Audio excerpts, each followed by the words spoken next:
Chapter 31. Even in the game, I was tired of it, and now it's happening in real life. Currently, I find myself in a dark alley in the harbor district. There are no cameras here, and the street itself is obscured by buildings, so there's no light coming in. Number 26, nestled in my arms, emitted a feeling of discomfort. It's stuffy. Z. Just bear with it a bit.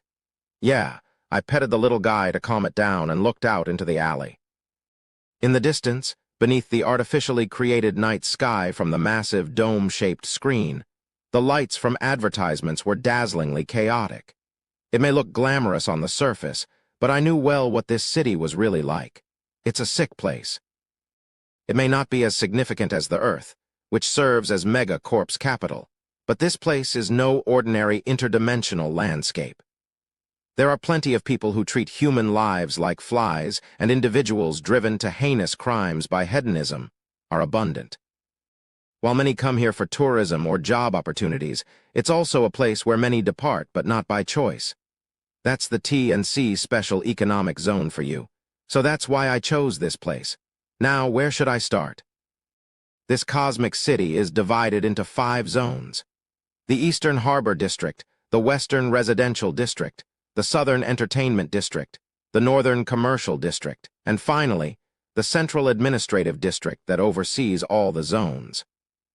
Among them, the 2 least secure areas are the Entertainment District and the Residential District.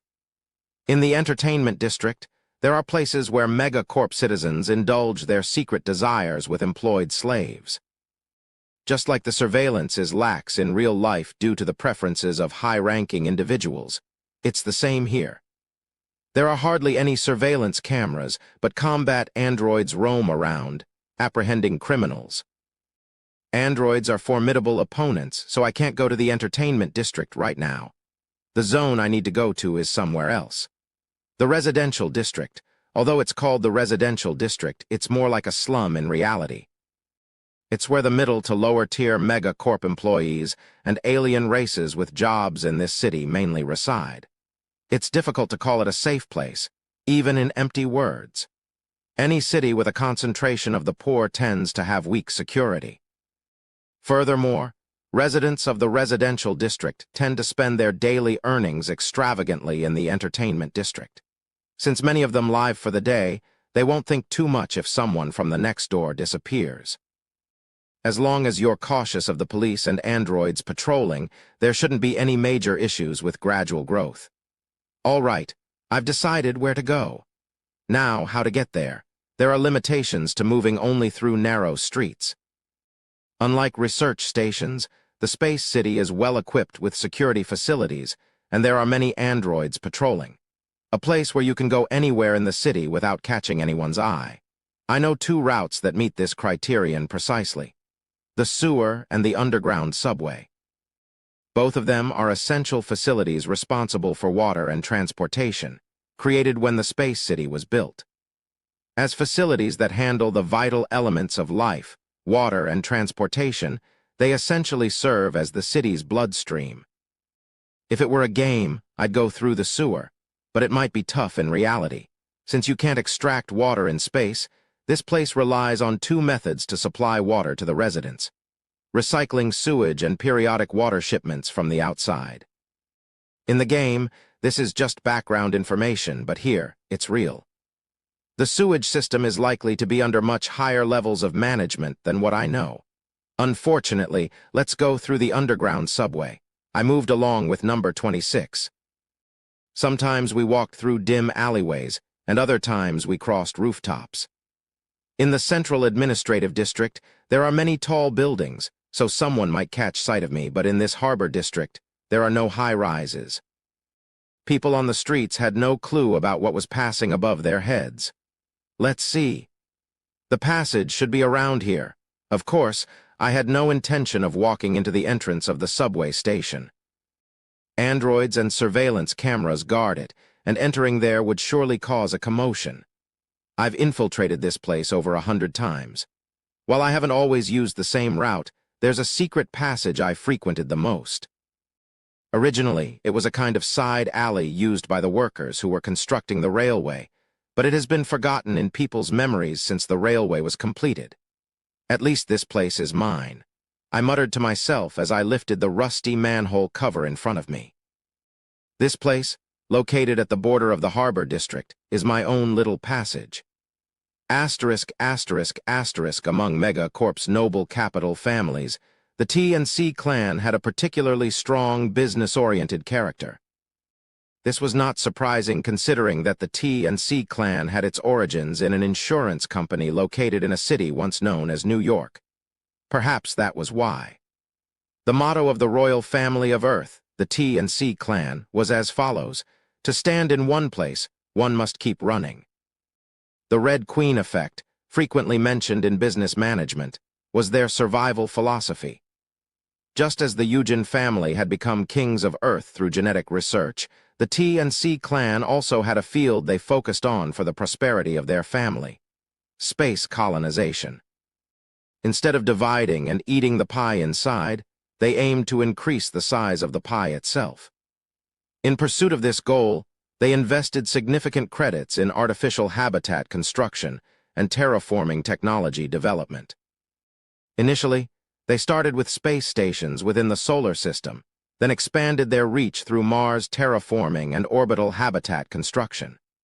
One of the fruits of their efforts is the space colony T&C Special Economic Zone, located in outer space. Planned as a trade hub connecting the solar system and outer space, the T&C Special Economic Zone boasts an astonishing size, with a diameter of up to 60 kilometers.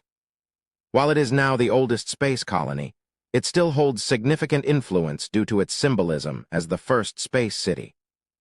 Thanks to this, even today, countless alien races visit this place to see the historic structure created by humanity. The office of the Contraband Animal Surveillance Team located in the Harbor District was noisy today, filled with the sounds of smuggled animals. "I'm leaving first." "Hey, Roz, you crazy bastard. We're all about to lose it because of those mountain crawler bastards, and you're leaving?" "I don't do overtime. Everyone, do your job." "What a selfish jerk," Roz replied by waving his hand to the team leader who was swearing behind him. Above his head, a black night sky created by AI adorned the building. Processed starlight, artificial lights emitted by various billboards, and people wandering the streets like fireflies following that light. Roz willingly blended into the welcoming ambience of those lights. Who should I play with today? Having arrived in the entertainment district via the subway, Roz pressed the digital ordering panel in front of the special entertainment establishment. A hologram appeared in the air, displaying the faces and personal histories of the staff the shop offered, along with their service details. This was a place where Megacorp officially employed individuals to provide special services. It was a place where customers had to obey any request. For someone, it was hell, but for someone else, it was paradise that was the special entertainment establishment. "I'll take her." Roz picked a woman who looked like a coworker. He didn't feel particularly guilty. He was well aware that the coworker was a regular here anyway. With a whistle, Roz entered the shop. 2 hours later, Roz stood in the bathroom of the establishment, washing his blood-stained hands. He occasionally enjoyed this ritual, even though he had replaced his arms with mechanical ones. Blood and oil, emanating from a living being's body. Of course, when blood dries, it smells and oil can get greasy, so he needed to clean up properly. Was that a bit too much? Roz glanced briefly towards the bedroom. The white sheets on the bed were now stained red. He thought about tidying up a bit and leaving, but then he shook his head. The scattered remains would be cleaned up by the shop. That's what the money was for, after all. With a refreshed face, Roz left the shop and suddenly felt like having a drink. Let's have a drink before bed. Thinking it was not a bad choice, he bought a few bottles of synthetic liquor and headed for the residential district. As soon as he exited the subway station, he was met with silence. Unlike the entertainment district, which was noisy due to neon signs, the residential district was quiet. If he were an upper capital, he would live in the buildings in the administrative district and the upscale residences, but Roz was a low capital. It was better than sleeping in a sleep capsule, but there wasn't much difference between the residential district and the non-capital residences. It wasn't exactly comfortable. The dim and dirty apartment, along with poor security, led Roz and his team to dub the place as a chicken coop. Damn it! Who broke another streetlight? Normally, the streetlights should illuminate the streets, but they were all smashed in various places. They would probably be repaired in a few days, but the fact that Roz had to walk through these dark streets until then annoyed him. Grumbling, Roz took a flashlight from his bag. Light emanated from the end of the flashlight, illuminating his path. Crunch, crunch. The sound of stepping on broken glass shattered the stillness of the residential district. It was a route he walked regularly, but today he had an odd feeling. What's this smell? An unpleasant odor wafted up from the road. Roz thought a sewer might have burst, and just then he noticed a manhole cover. The manhole cover, usually closed, was slightly ajar. These idiots should have closed it if they were doing construction. Roz muttered while pinching his nose and walked past it. Though he was already quite far from the manhole, the smell didn't dissipate. It seemed like the entire street was filled with an ominous odor. Something was wrong. He couldn't quite put his finger on it, but Roz had a sense that something bad was happening. The smell and the eerie darkness made his steps involuntarily quicken. He was practically running to his home when he spotted something in the middle of the road. Fuck! Startled, Roz shouted a profanity-laced cry. The sound of his cry seemed to reach the person who had been in the darkness. It was a young man. Damn, I thought you were a ghost. For a moment, Roz had thought he was a monster, but it turned out to be a person. Relieved, he took a closer look at the man. The man was wearing work clothes, suggesting that he worked in the harbor district. With an ordinary face, he had a red-like ball attached to his side. What the fuck is he doing? Roz felt a sense of unease about the man for some reason. Until he arrived, this place had been a pitch-black wasteland. Seeing someone standing still in such a place, holding that strange ball-like object, was suspicious. What are you doing? Just heading home. The young man responded calmly with a flat tone. His voice seemed entirely ordinary compared to his actions, which somewhat reassured Roz. Be careful, then I'll be on my way. Excuse me? Yes. It's quite dark, so I thought we could walk together. Roz hesitated at the man's request. He wasn't thrilled about walking with this unsettling guy, but given the darkness of the street, he eventually agreed. Follow me. Thank you. As the man followed him, they set off again down the quiet street. While walking in silence, the man behind him spoke up. Hey, yes, you're a cyborg, right? Well, yes, I see. With that statement, the man fell silent. What the hell, Roz thought. Was this guy trying to discriminate against cyborgs in Megacorp? He was about to say something when a strange smell once again tickled his nose. It was much stronger and more unpleasant than before.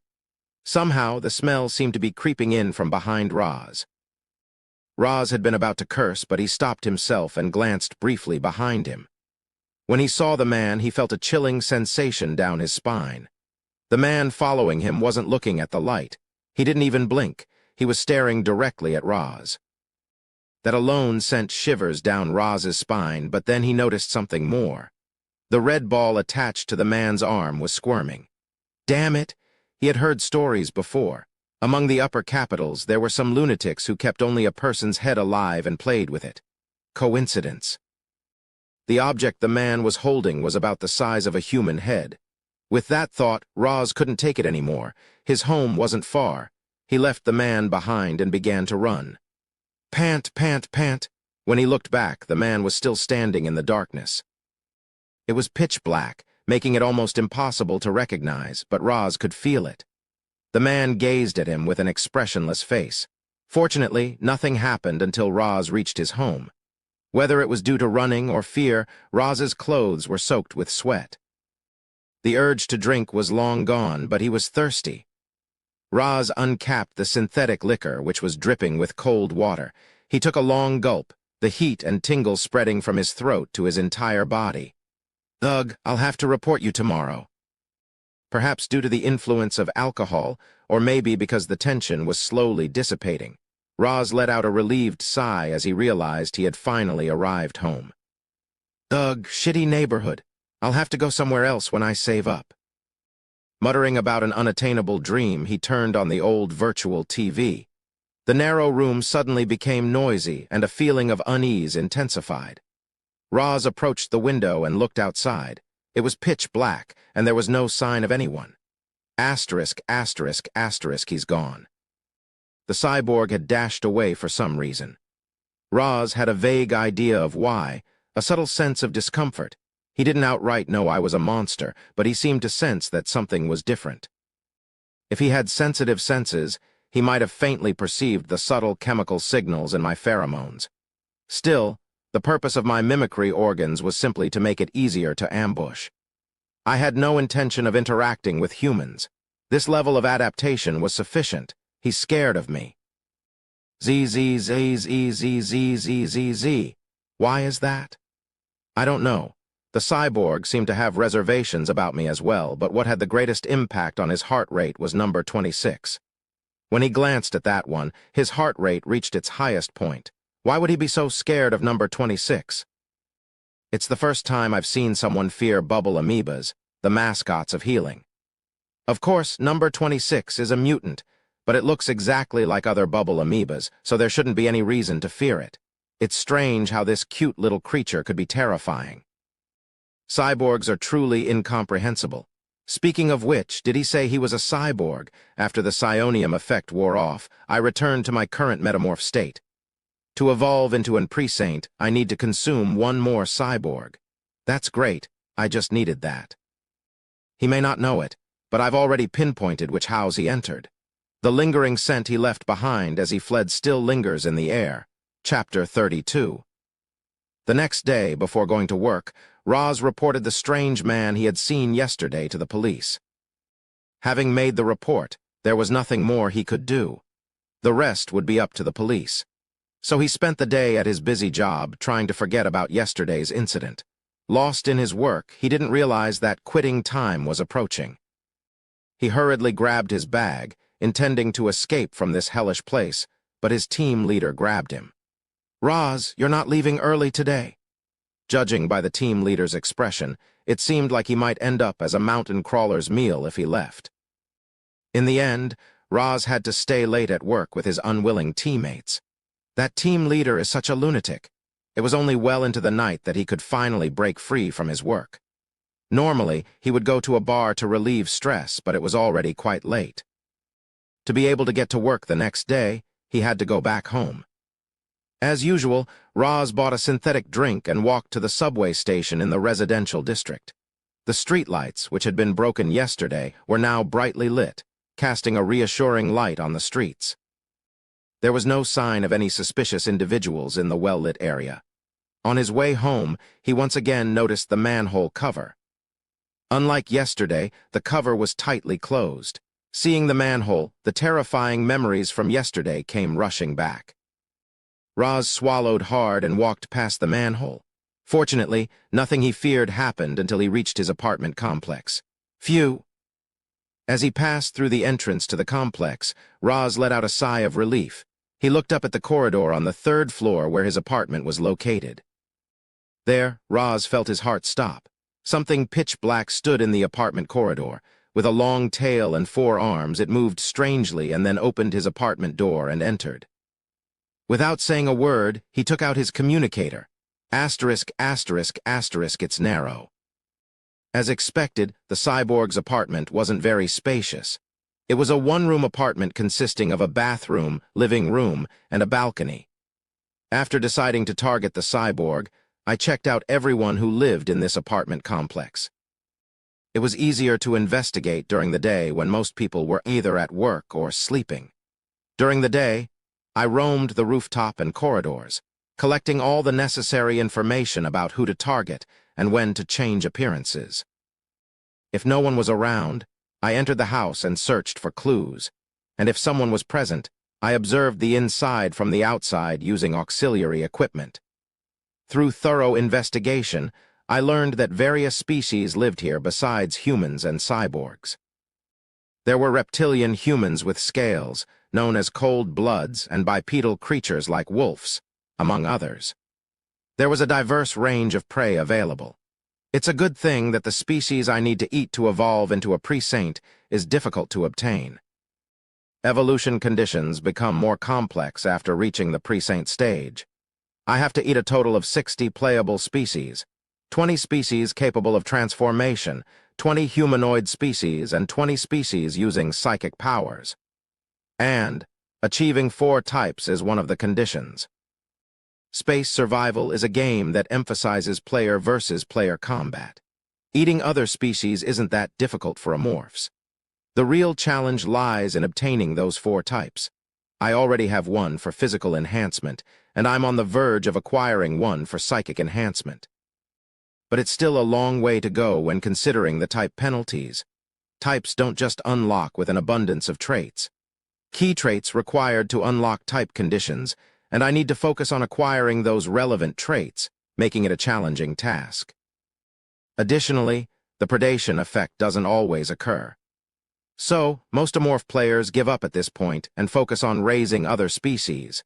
It might be a wise decision since the conditions for evolution beyond Saint become much more challenging. A special trade hub like this attracts many extraterrestrial species, making it easier to collect genes in one place. Collecting genetic essence by going to planets where the required species live is inefficient. Storming a place with a high concentration of them is the shortcut to rapid evolution.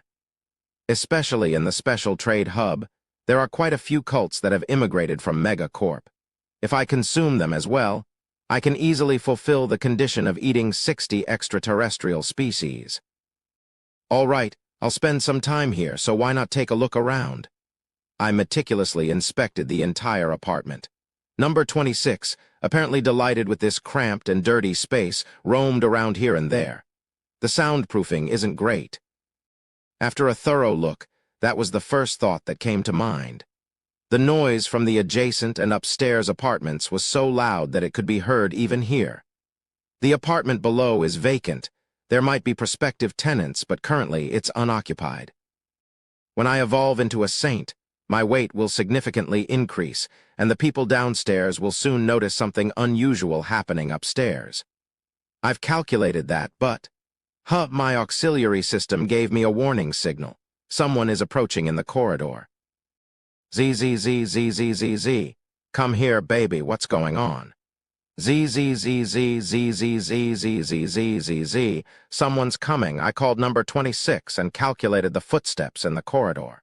There were a total of 3 individuals. The cyborg and 2 others I didn't recognize were following. The police. I had no intention of fighting with law enforcement right now, so I decided to hide inside the apartment. Asterisk, asterisk, asterisk. You said a monster entered the house, right? Yes. The door seems fine. They broke in through the door. I see, all right. The nonchalant attitude of the police officers frustrated Roz. He had clearly requested them to send support when he made the report, but the fact that only 2 of them showed up was infuriating. Is that alcohol you're holding in your hand by any chance? Yes. We saw the report that you claim to have seen a strange person. We thought you might be drunk. Roz almost let out a string of curses but managed to hold back. Roz belonged to the low capital class. If he had been a mid-capital, the police officers would never have behaved so rudely. Although the police officers were also from the low capital class, they were government officials, and their position was higher, hence their behavior. Of course, Roz treated lower non-capitals like dogs as well, but isn't that how most people are? They tend to forget what they've done and only remember what's been done to them, and it feels unpleasant. Since a report was filed, we have to check. Please open the door. Ugh, fine, yes. Roz sighed and entered the passcode. The door opened and the police officers entered his apartment. The police officers clicked their tongues when they saw Roz's apartment, which was hard to describe as even remotely clean. Oh my, what a pigsty. Oh, come on, clean up your room. Ignoring Roz's annoyed glares, they shook their heads. One of the officers inspected the bathroom while the other checked the balcony. Nothing in particular? No way. Look, there's no one in the bathroom either. The police officer opened the bathroom door as if to show, but it was empty. The dirty bathtub and the toilet, whose cleanliness was questionable, were the only ones to greet the owner. But there's no way. No matter how he looked at it, there was no sign of a monster. Even when he opened the curtains covering the balcony, all he could see was darkness shrouding the entire area. "Should we check the refrigerator?" the officer asked, almost mocking Roz. Roz nodded his head in response. The officer opened the fridge with a chuckle. Inside, apart from a sandwich that looked half-eaten, it was packed with synthetic alcohol bottles. "Well, maybe you should consume alcohol in moderation." "There's no way. I saw it clearly with my own eyes." Tusk, if you're a cyborg, you should replace your eyes first." Despite the police officer's offensive comments, Roz couldn't care less. He was a skeptic who didn't believe in ghosts or supernatural beings, but the situation he found himself in was so bizarre that it was hard to believe. "I kept my eyes on it until the police arrived." He wondered if the monster had gone out through the window, but there were no signs of it being opened or closed. Moreover, if a monster were crawling around the area outside the window, it would be hard for residents in neighboring houses not to notice. "The other house reported it at?" "Hey, you're the only one who reported it. Get a grip." "That can't be." As Roz shouted, there was a loud banging on the wall from the neighboring apartment. Thud, thud. The noise from next door made the police officers furrow their brows. Their expressions clearly indicated that they didn't want to stay in such a place any longer. "Well, we've confirmed that there's nothing inside the house. Nothing more we can do." "That's just ridiculous. We were on patrol when we received your report. If you encounter any more issues, please report them again." With those words, the police officers left. Alone in his apartment, Roz sank onto his bed. If he were to make another report, they would likely send the same officers and the situation would repeat itself. Damn it, did I really see it wrong? Or did it leave in the meantime? The police officers' attitude hadn't been great, but they had thoroughly checked every place they could. The bathroom, the balcony, even the refrigerator. There was no space in the house where a monster could hide. "Okay, just in case." Trembling, Roz approached the bathroom. The door that he opened and entered every morning felt unfamiliar today. He swallowed hard and opened the door wide. It was just as he had confirmed before. A cockroach scurried away in fright and disappeared into the drain when it saw Roz. His ominous premonitions had come to nothing. After checking the balcony as well, Roz finally felt relieved. "Phew, damn it, was I losing it? Or did it go away?" Cyborgs didn't use expressions as humorous as losing it, but Roz was sincere. He took out a bottle of synthetic alcohol from the fridge and turned on the virtual TV, watching holographic images of scantily clad women dancing and enjoying the alcohol. As he sipped the drink, he could feel his mind easing. After finishing a bottle of synthetic alcohol, Roz contemplated. He had to go back to work in a few hours, and if he overindulged, he'd likely suffer from a headache all day. Ugh, when did I start caring about this? While the alcohol was tempting, the feeling that he wouldn't be able to sleep without getting drunk also influenced his decision. With that, he emptied another bottle and collapsed onto the bed. His house might be small, but he had purchased a relatively large bed because he wanted to sleep like an upper capital. Feels good. The spacious and plush bed enveloped him. The intoxication and comfort slowly took over his mind. "When I get off work tomorrow, I'll choose a woman who looks like the team leader." He had vowed to let go of all the stress caused by her making him work late, but then a strange sound reached his ears. From the apartment below, he could hear the dragging of a heavy object. Grrr, grrr, grrr. That crazy guy, can't he do this during the day instead of at night? He muttered curses under his breath and tried to go back to sleep. Just as he was drifting off, he remembered something important. No one lived in the apartment below him. Grrr, grrr, grrr. As if ice-cold water had been poured over him, Roz snapped back to full wakefulness. He wanted to believe that it was a sound coming from another house, but the annoying noise resonated too closely. It was as if something were hiding just under his large bed. The creature he had seen earlier. At first he had thought it was huge, but upon reflection it wasn't. Excluding the tail, it was only about 2/3 the size of an adult man.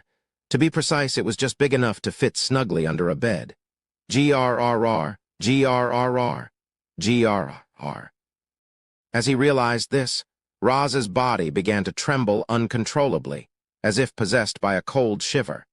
He desperately prayed that it was just another delusion. When he opened his eyes again, he found himself in his familiar room, and he turned his gaze toward the floor beneath him. There, with only its head exposed, it was grinning, revealing its teeth. Gary couldn't sleep because of the neighbor next door who kept shouting. "Crazy bastard, this time I won't just let it slide," Gary muttered to himself as he stormed out of his house. He banged on the neighboring door forcefully. "Hey, you bastard, come out right now, what's this smell?" Gary furrowed his brow as he pounded on the door, puzzled by an indescribable scent that mixed something akin to a metallic smell from a hardware store with an inexplicable pheromone-like aroma. Why is there a metallic smell in the middle of the night? Gary wondered aloud when, suddenly, the door swung open. "It's night, why are you making so much noise? Did you buy this place or something?" Gary asked. "I apologize." Roz, the man from next door, offered an apology in response to Gary's anger. Gary had intended to unleash a string of curses, but he couldn't bring himself to do it. As he looked at Roz, something about him seemed off. Having crossed paths with him a few times before, Gary had a rough idea of what kind of person he was. But the Roz before him now was clearly not behaving normally. What's with this creepiness? Gary thought. Roz stared at him with an unblinking, expressionless face, leaving Gary speechless. "Hey, it's night." "It would be good if you could be a bit more careful," Gary finally managed to say. "I apologize." "Understood, just be more cautious from now on." Roz continued to repeat apologies like a broken machine, leaving Gary wanting to leave this place immediately. He gave a vague cautionary word and entered his own house. As a result, he didn't hear the words Roz had left behind. "The next target has been chosen." After sending the neighbor away, I returned home to find number 26 rummaging through the refrigerator. It was stuffing sandwiches from the fridge into his mouth one by one. "Zzz.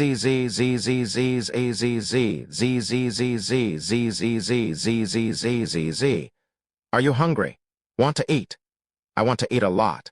Leaving number 26 to scavenge for food while wandering around, I picked up one of the arms lying on the floor of the room. "It doesn't taste good." Surprisingly, Roz was the second least tasty thing I had eaten so far. His flesh carried the scent of alcohol and the stench of rotten meat, reminiscent of old decay. If I exclude calorie bars, which had no taste at all, Roz was the least appetizing. "It seems there's a correlation between health and taste," I mused. He didn't appear to have a healthy diet, and I couldn't help but worry about consuming similar beings in this apartment complex. Well, I have to force myself to eat it, I decided. If I want to evolve, I need to at least eat this cyborg. I received a message in the text box acknowledging my efforts. The metamorph to pre-saint evolution condition has been fulfilled. Do you wish to evolve? Originally, I had planned to finish things on the Megacorp research ship, but it seemed I had come a long way.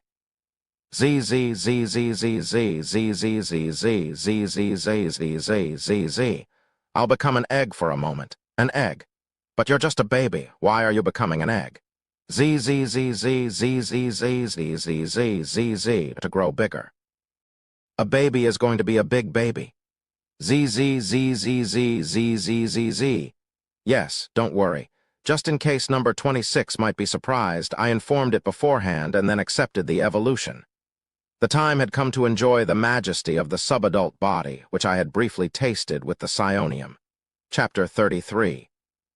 She looked at the enormous egg that filled the living room. Despite being told that the baby with her had turned into an egg, it definitely didn't look like the size of an egg. Did it suddenly grow, or did it become a cocoon? Perhaps it was because she was still young, but she couldn't grasp what kind of creature the baby had become. Nothing she had ever seen resembled this. Still, she didn't pay it much mind. When she emerged from the disgusting liquid prison, she made a vow. No matter what happened, she would protect the baby. However, until now, she had been protected by the baby more often than she had protected him, which made her uncomfortable. The baby seemed to be very hungry, and she fed him every time she saw food, but there wasn't much she could do. Would things have been different if her tentacles were stronger? Would things have been different if she were bigger? In her restless state of mind, she reached out with a tentacle to caress the egg. The moment the tentacle touched the egg, she was surprised. Unidentified energy was absorbed from the tentacle's end into her body. It felt as though she had consumed a highly nutritious meal. A feeling of satiety washed over her, and her strength surged. Asterisk, asterisk, asterisk, this time feels a bit different, doesn't it?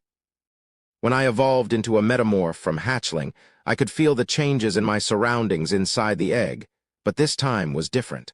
All my physical sensations were severed, and I stood alone in the darkness. As I looked down at my hand, a hand that now felt unfamiliar reached out to me. The clothing was the same as what I had worn before entering the world of space survival.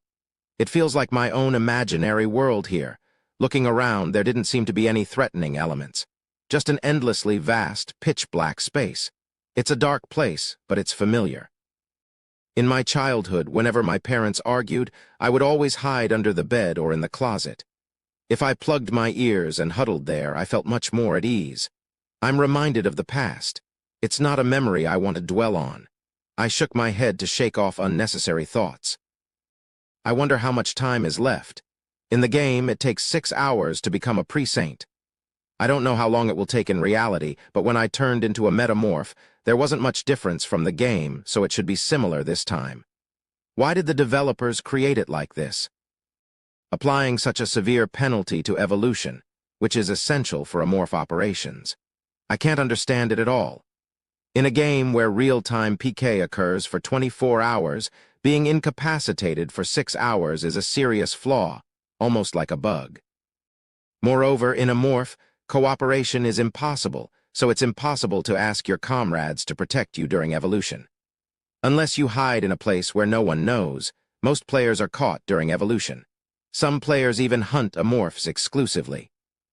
Especially because of me, there are many players who hate Amorphs, and some ruthless Amorph users have been attacked.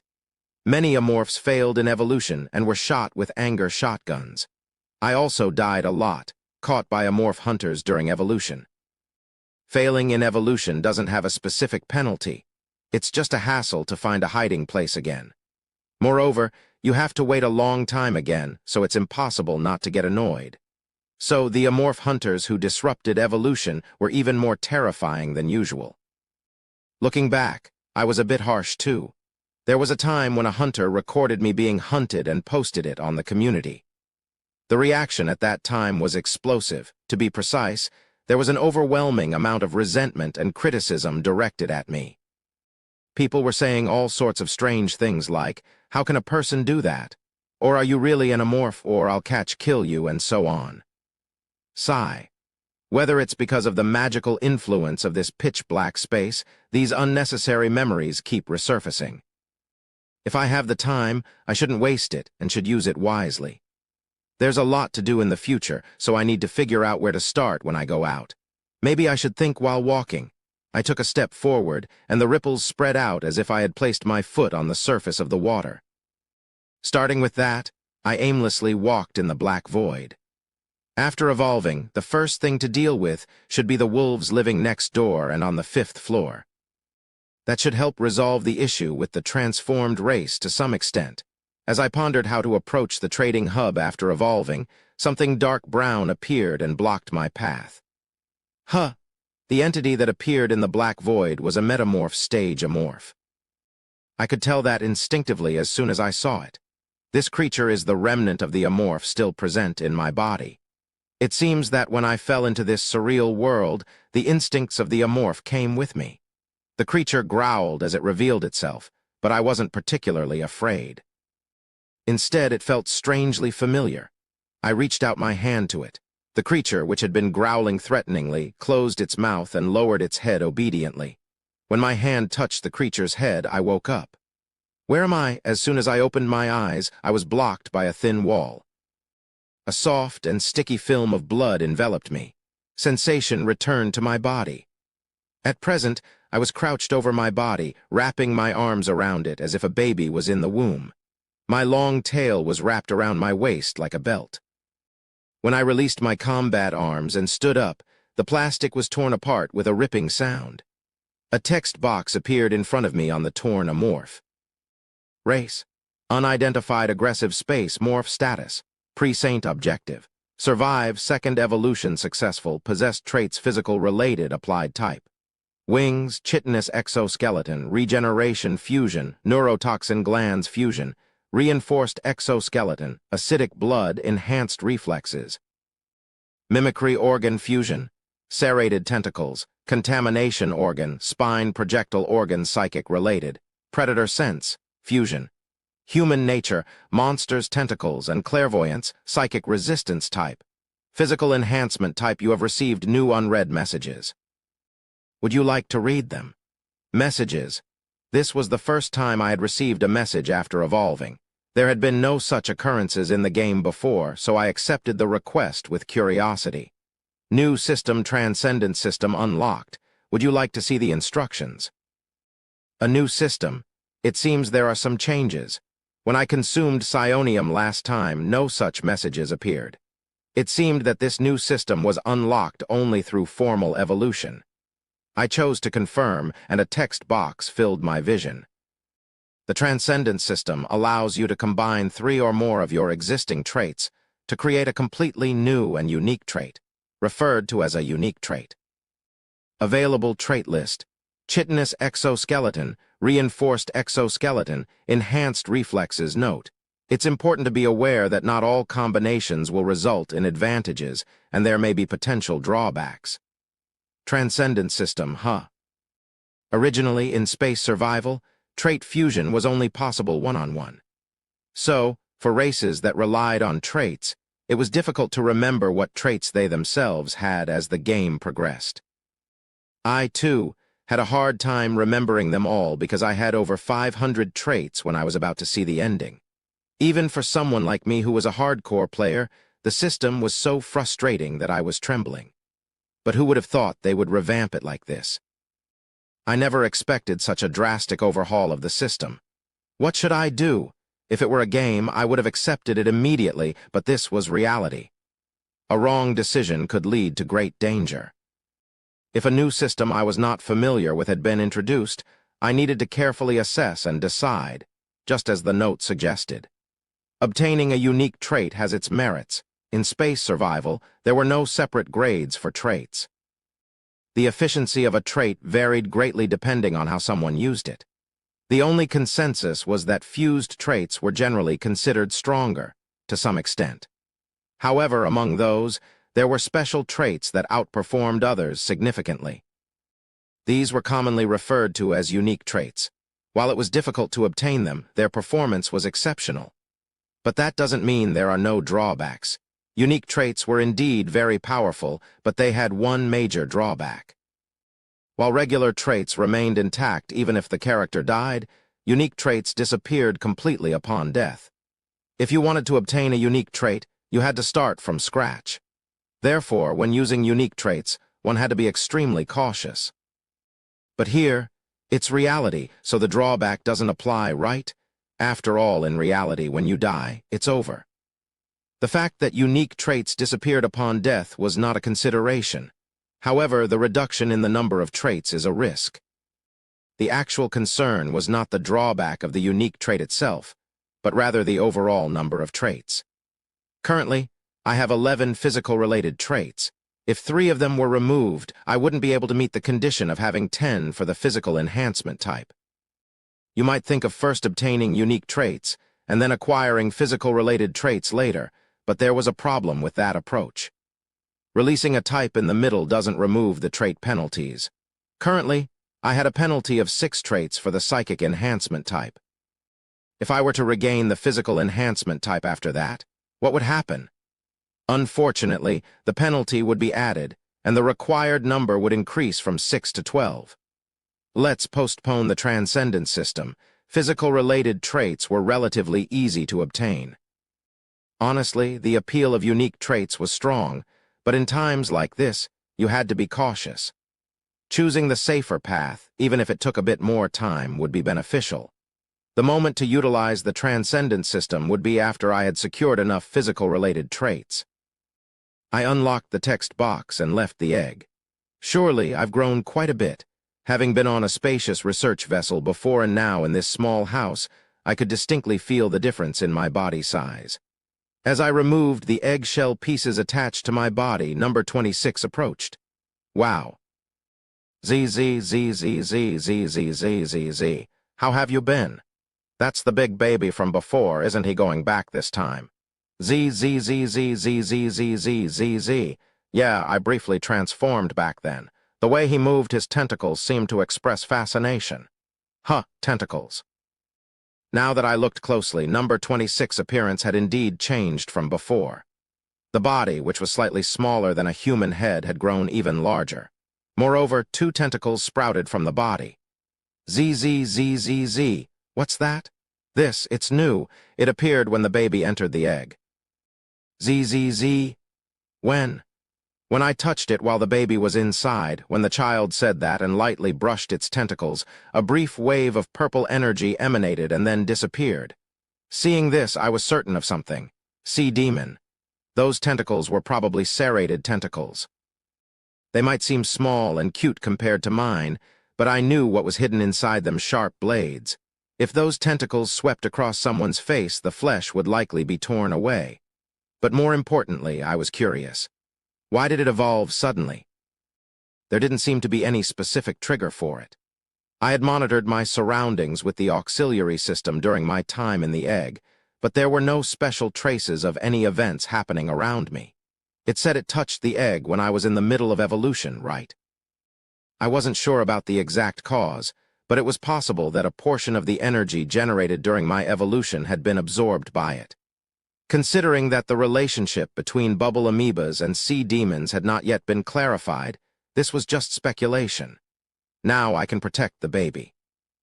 Number 26 said confidently, and I affectionately petted it to express my approval. I had expected it, but it really happened. There was a time when I had contemplated whether to eat it or not, but now such thoughts didn't cross my mind. Though it still looks weak, if it's a sea demon, it'll be helpful at full strength. The sea demon I saw was over 20 meters in size, and it had hundreds of tentacles. If a colossal monster that was treated as a mini-boss in games is following me, it will be incredibly helpful.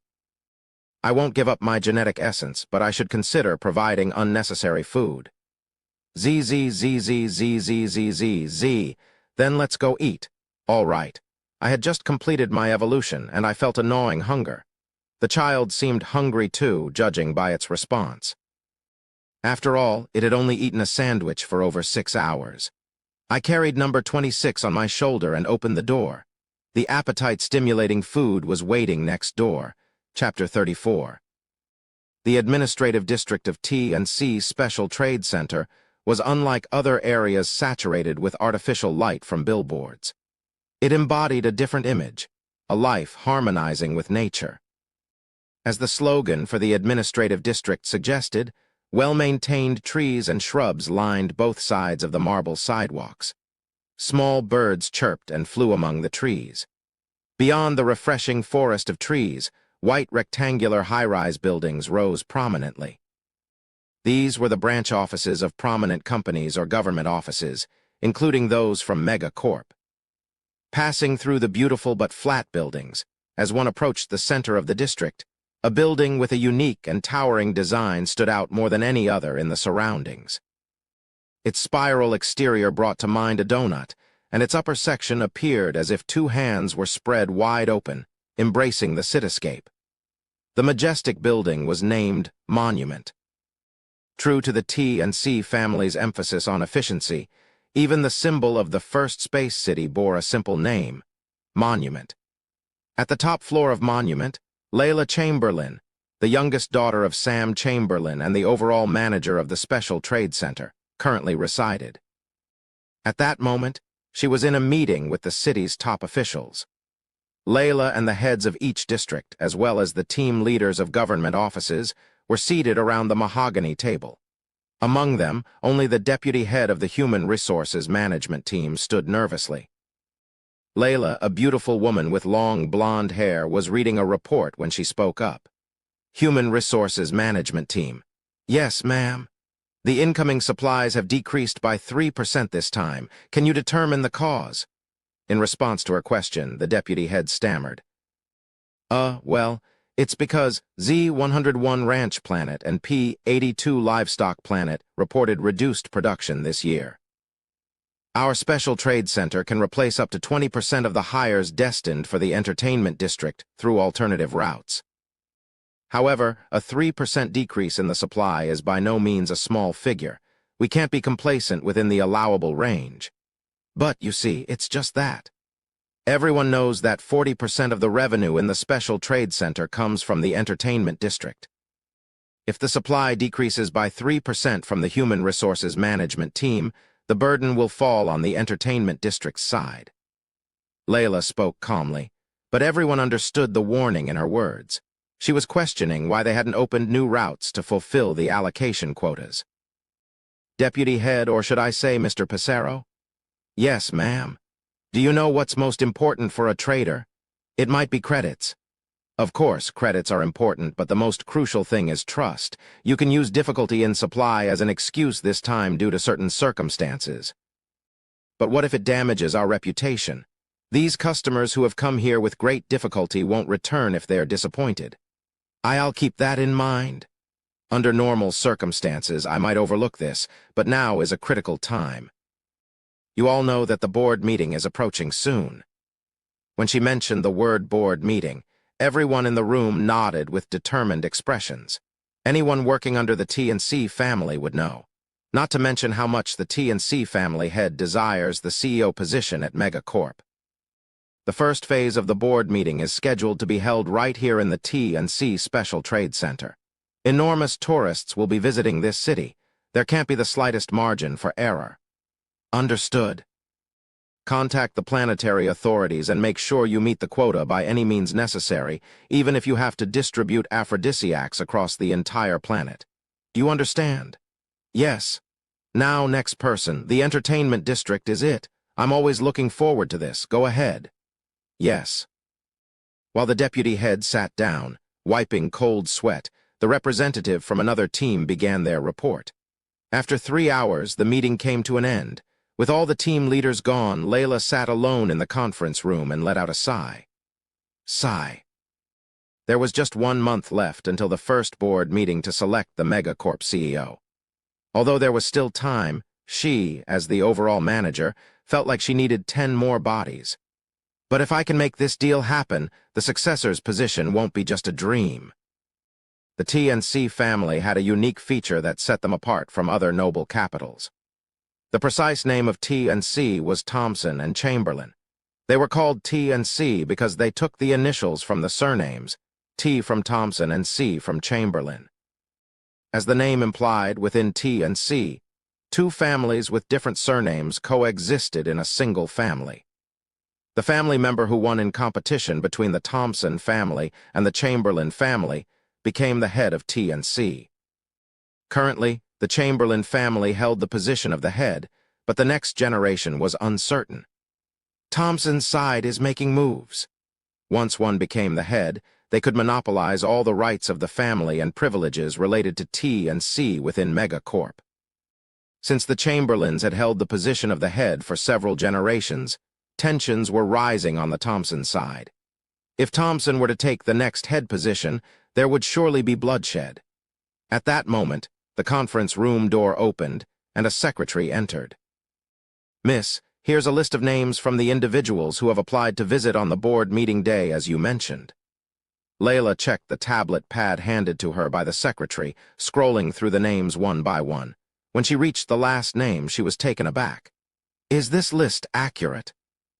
Yes, is there a problem? Akira Eugen is attending? Yes. The Eugen family contacted us an hour ago. They said he will only be doing city tours and won't be attending the board meeting. Ha! Layla chuckled at the absurdity of it all. A centuries-old noble casually touring the city. It was an uninteresting joke. Akira Eugen, the current Megacorp CEO, is coming here. Layla was well aware of his legacy and notoriety, often referred to as the usurper. Usurper. Layla casually mentioned Akira Yujin's nickname. Usurper was a term he despised, used by other noble capitals to mock him. As his nickname suggests, Akira Yujin wasn't originally meant to become the head. His name itself indicated that he had no qualifications to inherit the family. The Yujin family places great importance on lineage.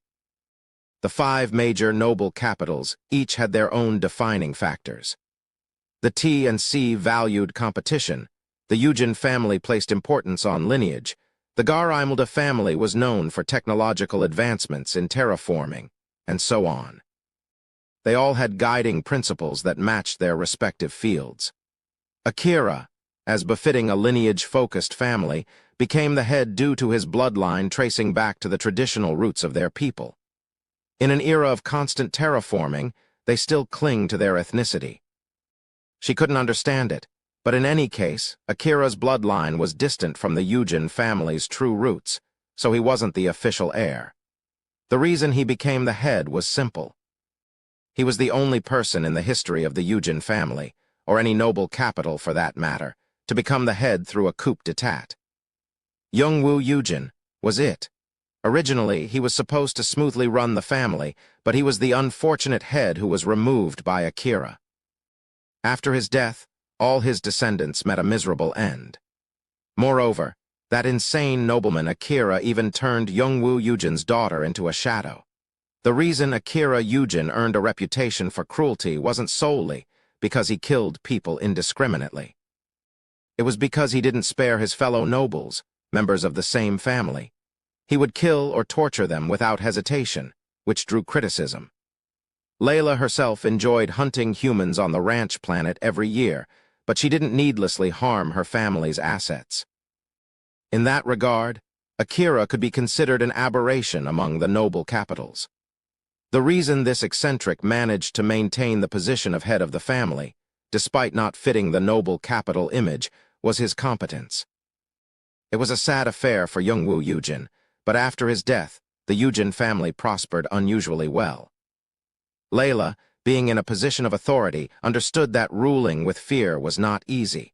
She might not be able to handle the monster who had ruled the Yujin family for nearly a century. A formidable opponent. As her father struggled against him, it was highly likely that she would be brutally crushed if she attempted to confront Akira directly. No, failure is the foundation of growth. Even if I lose to him, I can use it as an experience. As an heir of the T and C family, she wasn't afraid of competition and challenges. She believed that with plenty of time ahead, she could recover from any setback. But did she truly understand the fact that a terrible danger was already taking root in her territory? Asterisk, asterisk, asterisk, ZZZZ, tasty? Yep. Compared to the cyborg's house, the neighboring one had a distinctly lived-in feel. The furniture was tidy, and it seemed like they cleaned regularly as the entire house was spotless. The fridge was stocked with food, including artificial meat sandwiches and dried vegetables. I looked at number 26, who was diligently emptying the fridge with a satisfied expression. I'm hungry too when I saw the owner of the neighboring house, whose waist had been severed by a tail. I couldn't help but want to tear into that fresh flesh. But there were still things to be done. I quickly finished the sandwich number 26 had taken out of the fridge and got up from my seat. ZZZZZZZZZZZZZZ. I'll be going next door for a bit, okay. Be careful, baby. Once I entered the cyborg's house, I looked for his communication device. I turned on the communication device lying next to the bed and entered the password. Let's see, office number. As I scrolled through the saved contacts, one name caught my eye. Crazy bastard. This must be it. Every office worker tends to have a love-hate relationship with their boss. I pressed the name Crazy Bastard. As soon as the signal went through, the other party picked up. You lunatic, Roz, why aren't you here when you're supposed to be working? I'm off duty. What, are you insane? Have a good day, you crazy son of a... Using the mimicry function of the mimicry organ, I ended the call and pressed the disconnect button. Here, countless extraterrestrial laborers come in every day, every hour.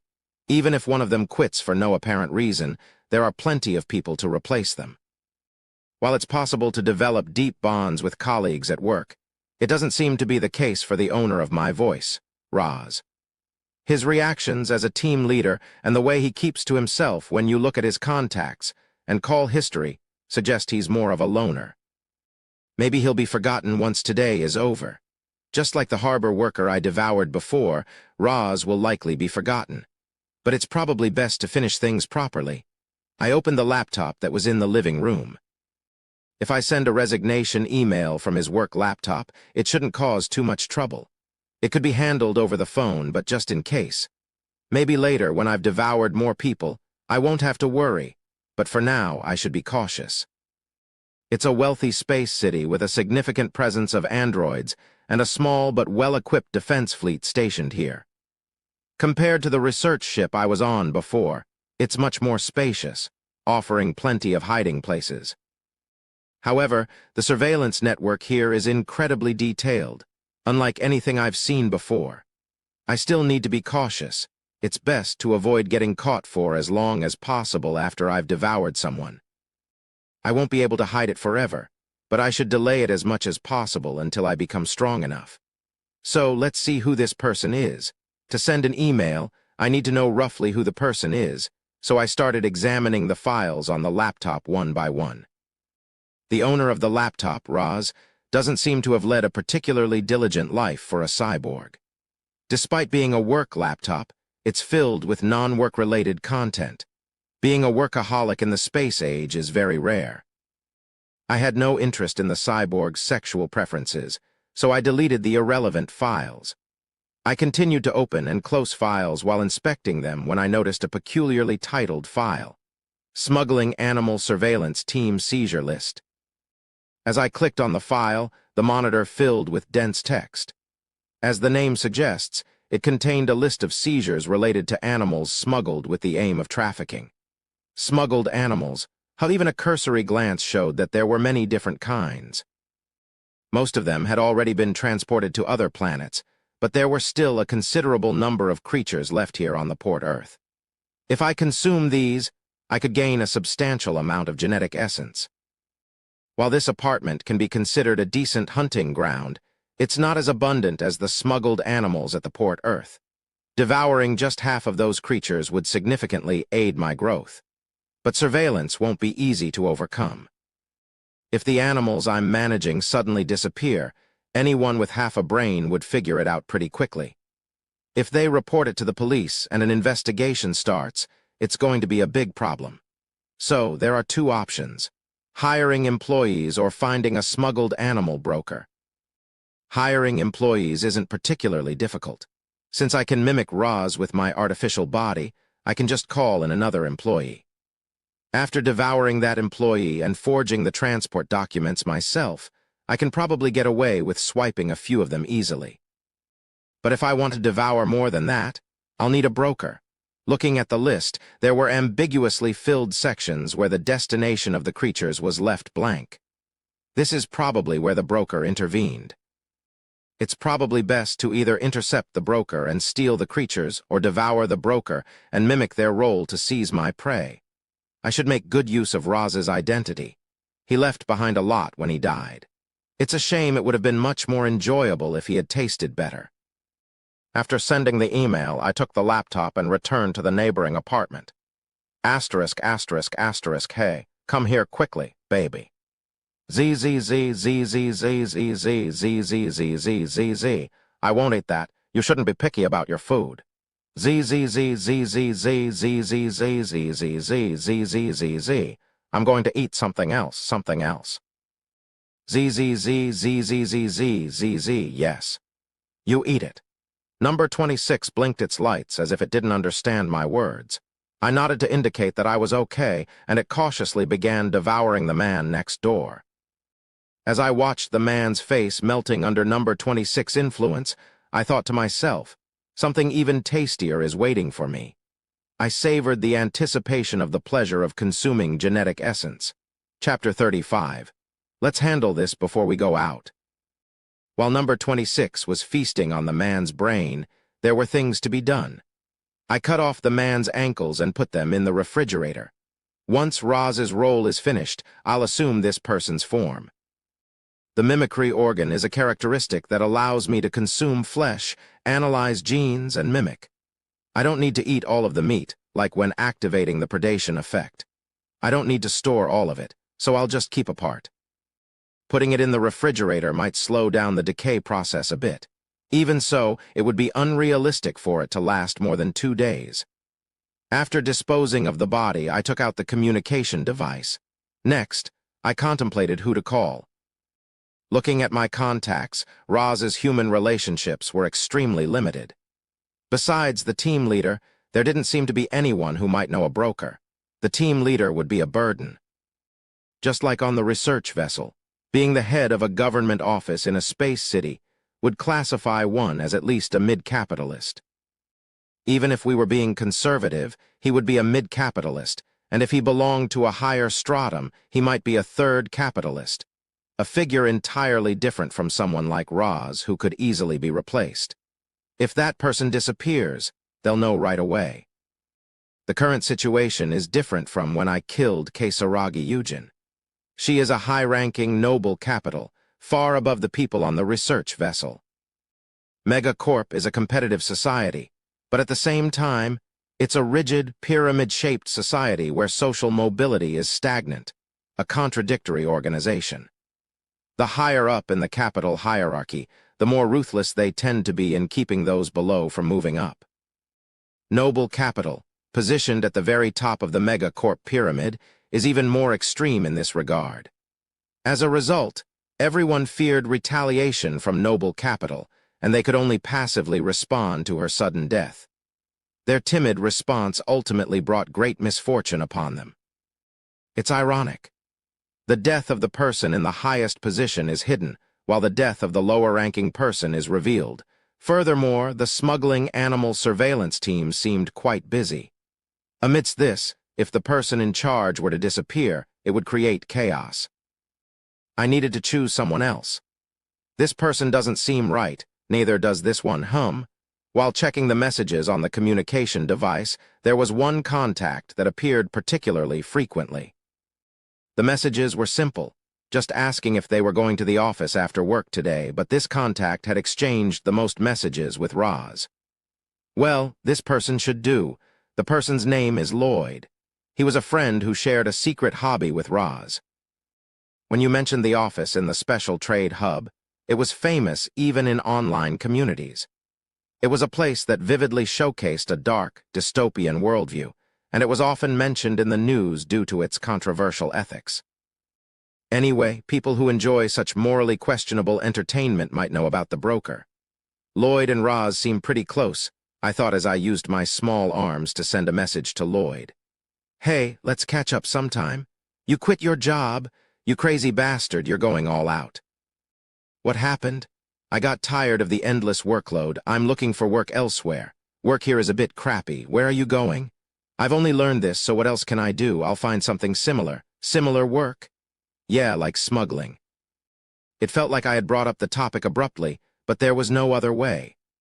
I didn't know how Roz usually expressed his intentions, and the longer the conversation, the more room there was for misunderstandings. I better keep it short and to the point.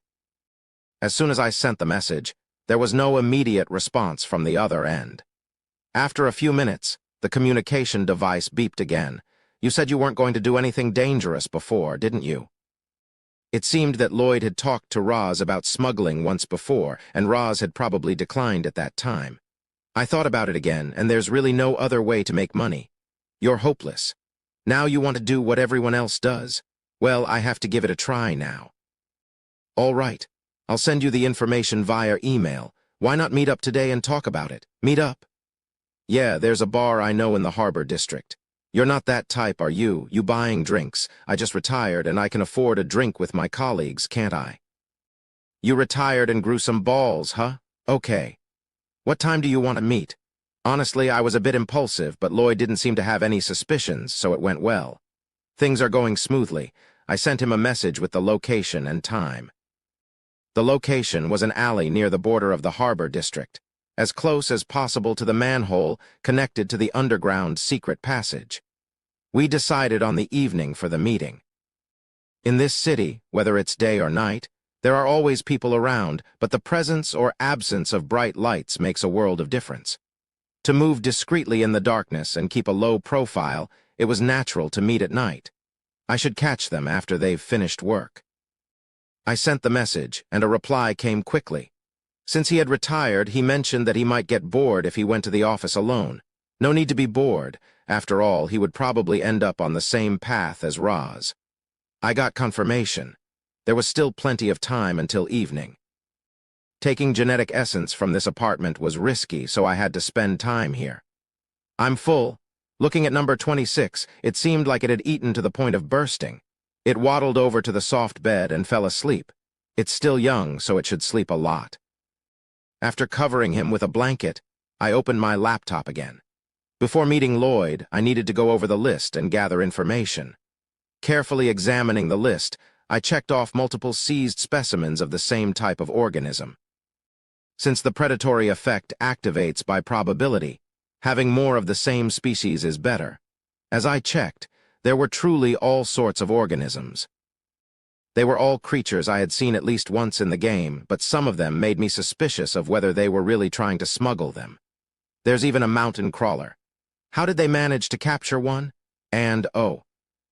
As I marveled at the skills of the smugglers while looking at the list, I noticed an unusual name. They captured an outspacer.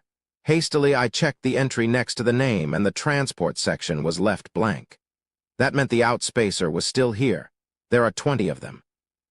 It would have been great if there was a queen among them, but since it wasn't specified, it seemed like there were only workers. Even so, it was a significant harvest for me. Outspacer genes can be useful. The outspacers, as the name suggests, are extraterrestrial species from beyond the stars. They gather genes to enhance themselves and exhibit many similarities to the amorphs, such as genetically strengthening and antagonizing different species. The key differences are that, unlike the amorphs, players control them in colony units rather than individual entities, and among outspacers of the same species, cooperation and communication are possible. In simple terms, if amorphs are inspired by X-Files, outspacers are inspired by classic game Zerg. I had played Outspacer for quite a long time, given my fascination with extraterrestrial creatures. In essence, they're an upgraded version of amorphs. When a player chooses Outspacer, their main goal is to become the colony queen of that species and grow the colony. Absorbing genes from other creatures reflects in the offspring produced by the queen. The outspacers operated with a typical monarch-type mechanism where the workers became stronger, gathering more powerful genes, and growing the colony. Compared to the amorphs, another monarch-type species with a brutal hierarchy, the outspacers were regarded as a challenging and high-potential species within the community. What set them apart was the ability for players to develop entirely different forms of colonies based on their choices. In terms of performance, they quickly became powerful after surviving the initially high difficulty, making them popular among players who valued performance over concept. Still, I prefer amorphs. If you played as amorphs, it was a good idea to acquire outspacer genes whenever the opportunity arose. This was because they had many useful traits, and some were even related to acquiring new types. Let's start with these guys. Although there were only 20 of them, since I would be devouring them as live specimens rather than samples, I could expect the predation effect to work in my favor. Besides, I checked one or two other useful prey items. Unfortunately, due to the nature of smuggling, there weren't many cases where more than 10 of the same species were brought in. I might not get many traits even if I devour them all. This aspect probably depended on luck. As I selected the things to consume, the room gradually became shrouded in darkness. The time for hunting prey was drawing near. I woke up number 26, and together we left the apartment. Asterisk, asterisk, asterisk, a somber darkness had descended over the entire city. Streetlights illuminated the dark residential area brightly. Last time, there were people around, so I had to break the streetlights, but, late at night, there were patrols of police officers around the residential area. Before, I had to break the streetlights to avoid their gaze, but if I kept doing that, it would surely raise suspicion. Today, I should try to avoid them rather than destroying the streetlights. I moved between the closely spaced apartment buildings, leaping over them through the rooftops and outer walls. While the gaps between the apartments were significant, thanks to the enhanced agility trait, it wasn't a major issue to leap long distances. When landing, I spread the wings on my back to make as little noise as possible. It's fortunate that there are fewer people because it's work time. Moving quickly, I soon approached the manhole cover. It was right in front of me, but I didn't rush to it. Instead, I concealed myself. "Why are you acting this way, little one?" "ZZZ, enemy, enemy." There was an android patrolling around the manhole. A combat android. Unlike the android I saw on the pirate ship last time, this one had 3 arms. In addition to 2 arms resembling those of a human, there was an additional combat-oriented right arm equipped with a Gauss rifle near its waist. That's strange. An android using a Gauss rifle.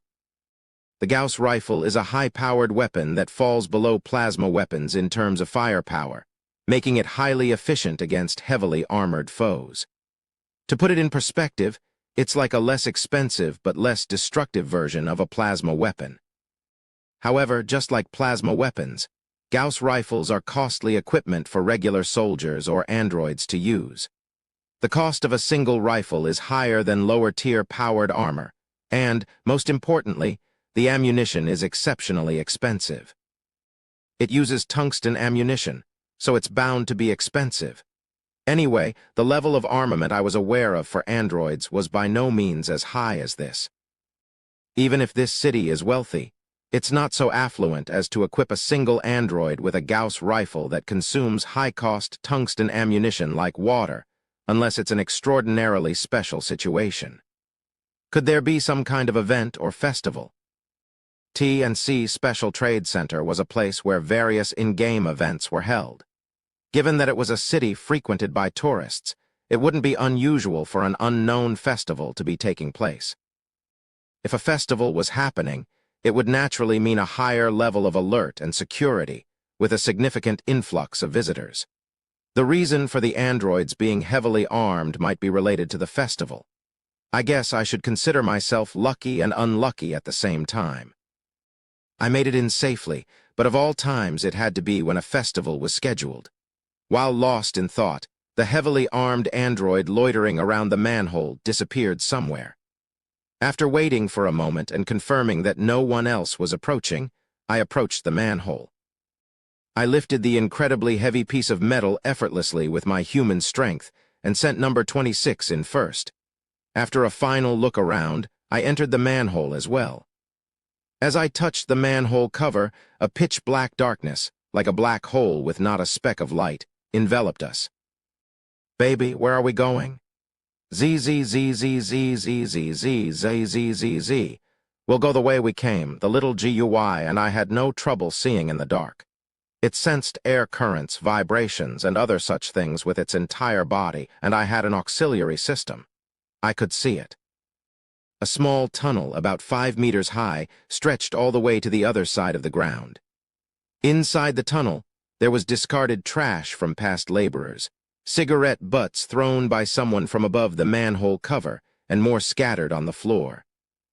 From the tunnel walls, dust periodically fell due to vibrations caused by passing subway trains.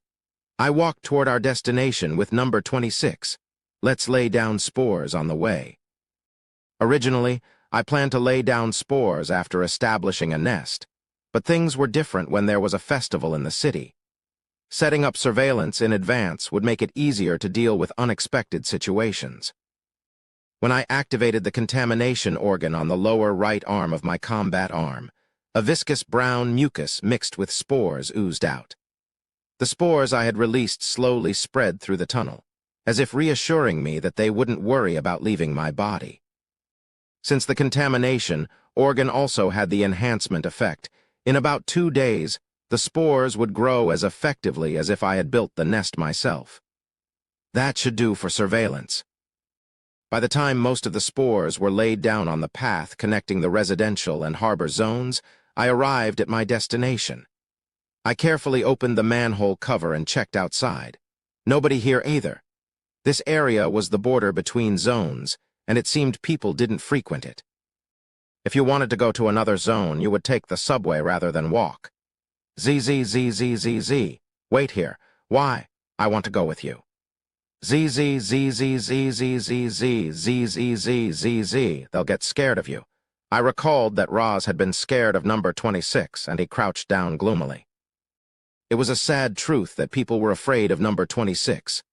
I hid number 26 under the manhole and went to the meeting place. They hadn't arrived yet. I activated the mimicry organ and crouched in a dark alley. They're coming. About 10 minutes had passed since I started waiting. Someone was walking toward me from a distance. Chapter 36. A woman, a seemingly ordinary-looking woman, was wandering around the alley. Contrary to my expectations, Roz's colleague turned out to be a woman. When I saw the name Lloyd, I had assumed it was a man. Well, there's no law that says women can't go to a place like this. At first glance, she might not seem like she could attract a single flower, but who knows what happens when you go to places like this? She might be pulling in guys left and right. I got up from my seat and waved to her. Here. Why on earth did you want to meet in a place like this? I can't just openly discuss things like that. Well, I guess you're right. But, Lloyd approached me. She had been wearing a friendly expression just moments ago, but now she raised an eyebrow.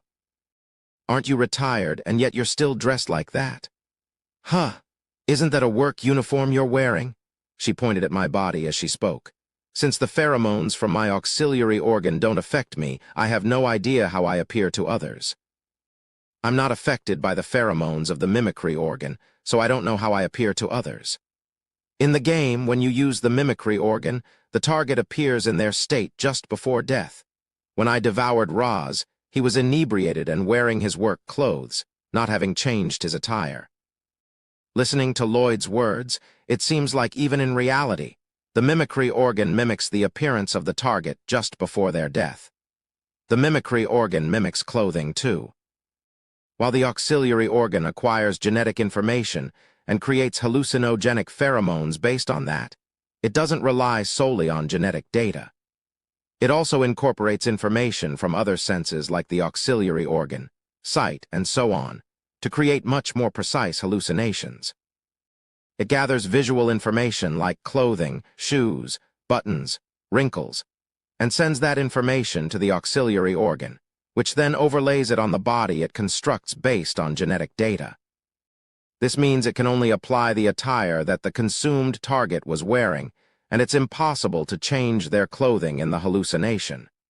This could be an unexpected issue. If the clothes don't match the situation, it might raise suspicions.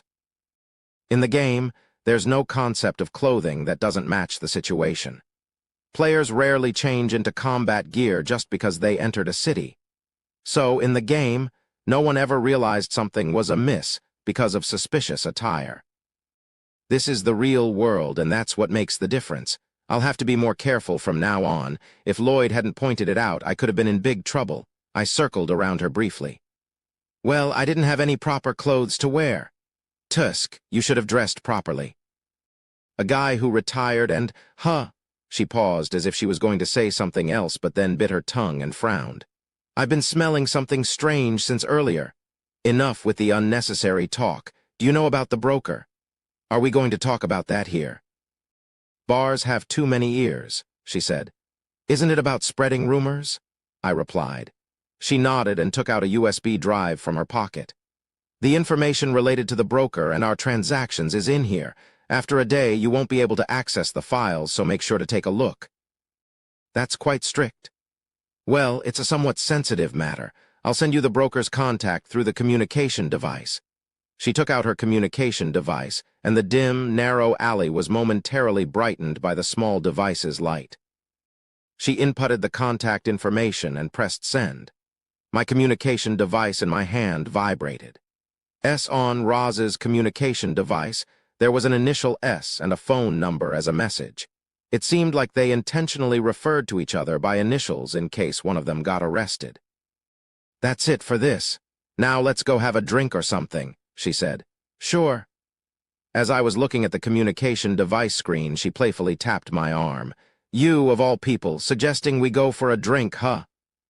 She was taken aback by the sensation, which was completely different from a human's touch.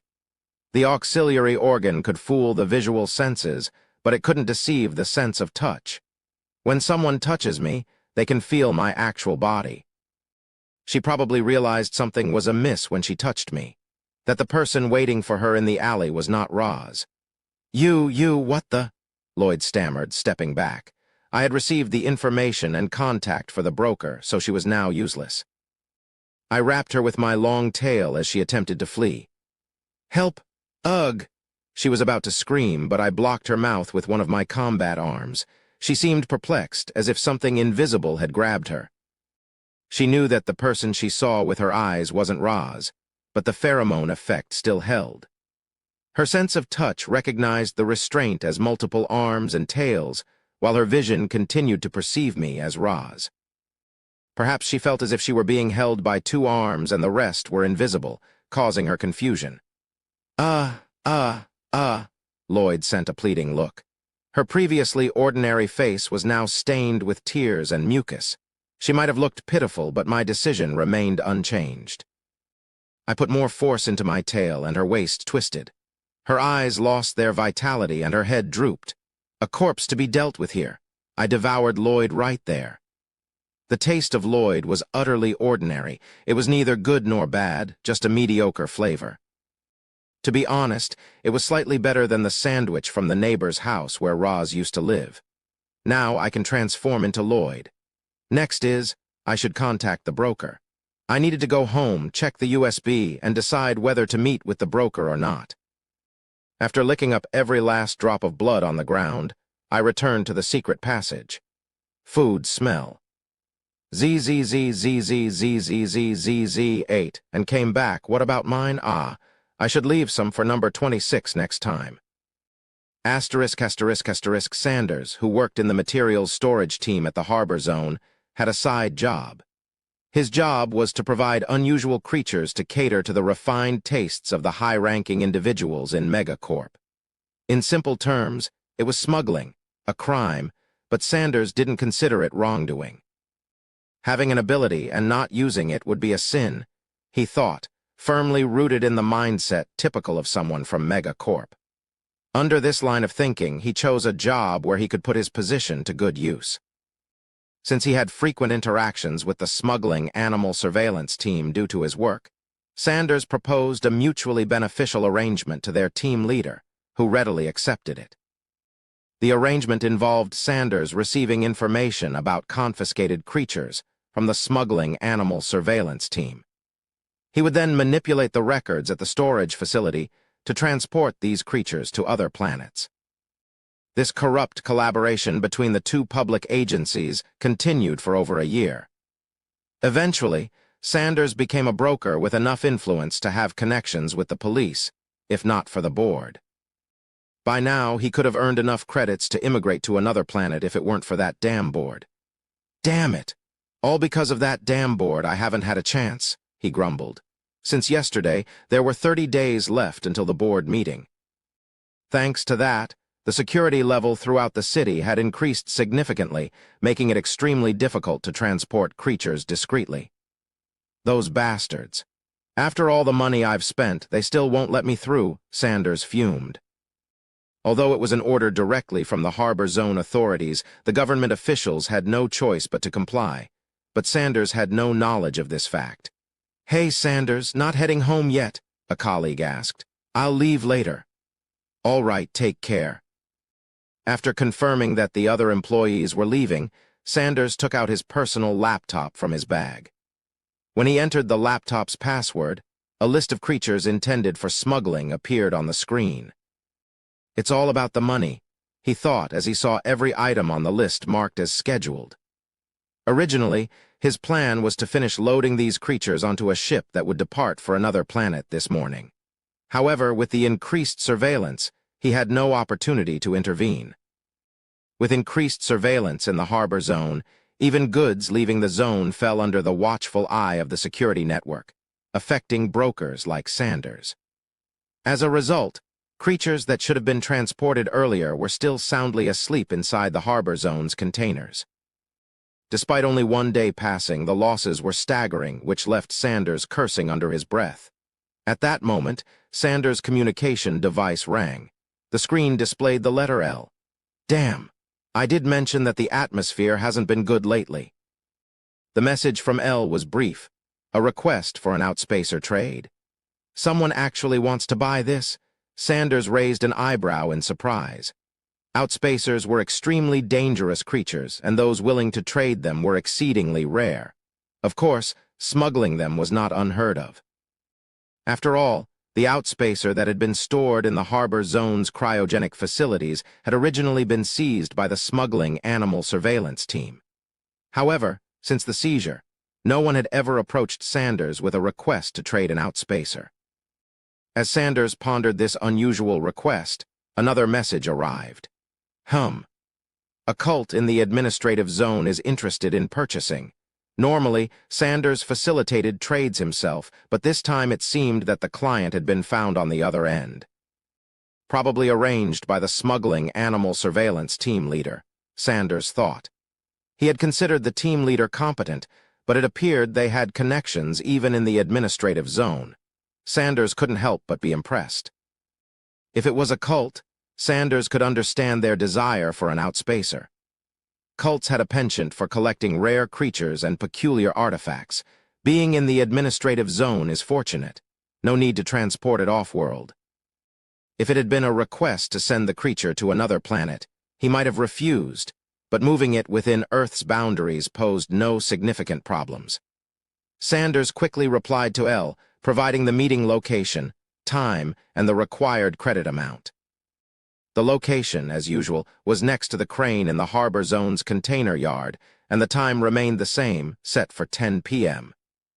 As Sanders started to lose interest, he received another response. How about moving the meeting time to early morning? Wrinkles formed on Sanders' forehead. Time had always been determined by him, and there had never been a case where the other party requested a change. If he missed this opportunity, the smuggling operation would fall through because the roles were always clear. Sanders was A and the other party was B. But why? In a period of intensified surveillance, the sudden request for a trade from the other side, coupled with a time change, seemed highly suspicious. After a moment of contemplation, Sanders pressed the call button.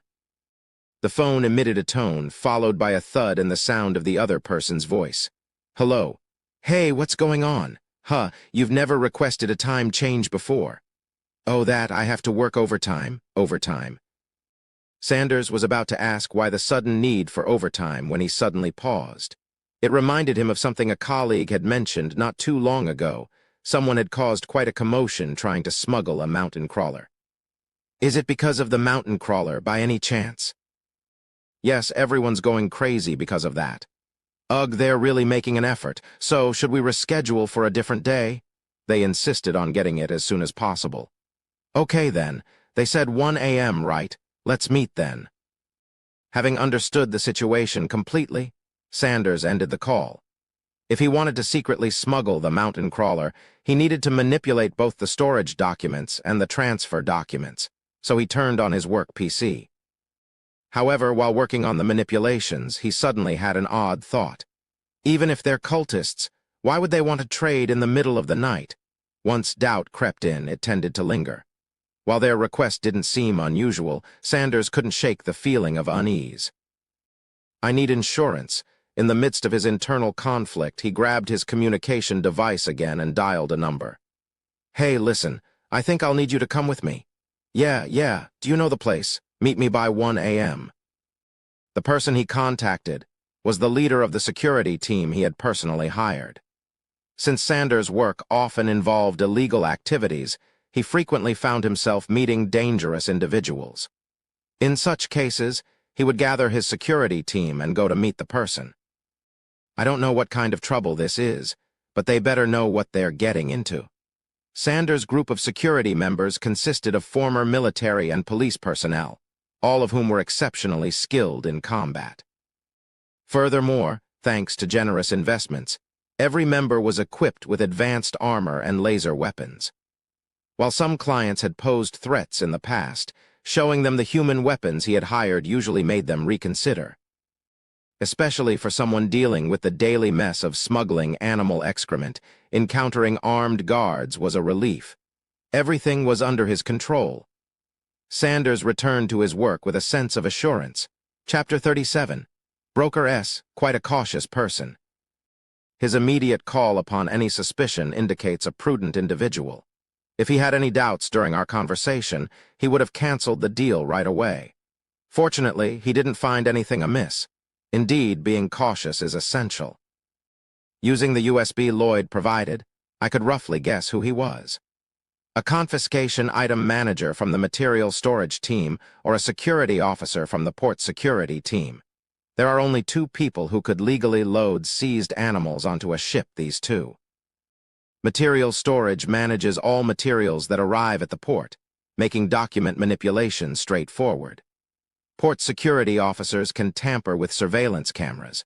Of course, given the current situation, they might not manipulate all cameras but disable some when moving animals.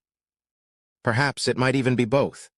There's a possibility that someone from the material storage team bought off a security officer. Whichever side he's on, he's undoubtedly not in a high position, but he's not at the bottom either. He's firmly in a middle management role. And he's smart enough to avoid getting caught in smuggling for an extended period. In short, he's not an easy target for me to eliminate. The problem with dealing with someone influential is that if I were to kill him without reason, it would cause problems. People like Lloyd and Roz are quite different from those on a casual basis. If S is in a middle management role, there are many people connected to him, so if he were to suddenly disappear, it would raise suspicion in his surroundings. Moreover, there are likely more than two teams involved, and perhaps more teams related to the situation. Criminals have strong relationships, so if he were to vanish, they would undoubtedly make efforts to find him. Even if I were to impersonate S and attempt to resign formally, if he holds a significant role within the team, it wouldn't be easy to resign as I please. Being called to the workplace would complicate matters. So, using S to smuggle confiscated animals also has its limitations. I told S that I found a customer, but that's obviously a lie. The commission I can offer him is limited, and I don't have that many credits earned from the ones I've consumed. Like most residents in this residential zone, they're mostly day laborers or those who spend their daily credits in the entertainment zone. The neighbor next door has a fair amount of credits, but Roz is nearly penniless. He's the type to call just because I mentioned changing the time. If he knew I had no money, he'd cut ties right away. How can I use him without causing any problems in the long term? There's actually a way, but it requires a fair amount of luck. The genetic essence of the outspacer. Among the characteristics of the outspacer, there's one that can solve this problem. If I can obtain that characteristic through a predatory effect, then the problem with Broker S will be easily resolved. Once this deal is done, I can consume the outspacer. After that, I'll decide based on the results. The deal with the broker is already halfway done. Unless something goes wrong when we meet, obtaining the outspacer is a done deal. There are many variables at the moment, so it's better to plan for what comes after consuming the outspacer. There's still a lot to do before I leave. Apart from the broker-related matters, there are other tasks that remain. Just like Roz, I need to arrange for Lloyd's resignation. After killing Lloyd, I used the communicator I had saved to send a resignation email to the smuggling animal surveillance team. It seems they didn't contact me separately, likely because everyone had already gone home. I finished Lloyd's resignation process, and when I checked the time, it had already passed midnight.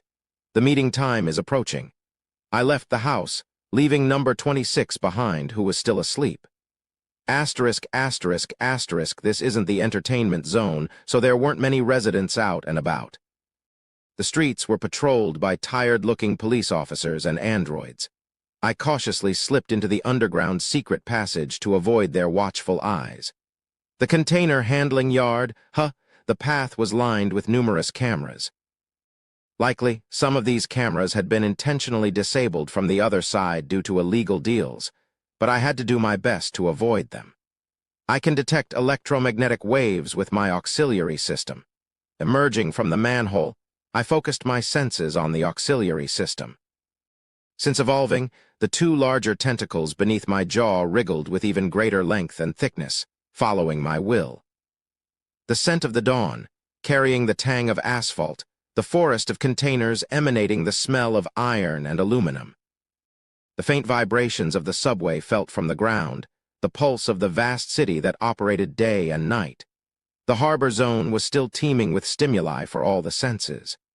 My auxiliary system extracted the thin electronic waves resembling fine threads emitted by the cameras. There are 3 cameras ahead.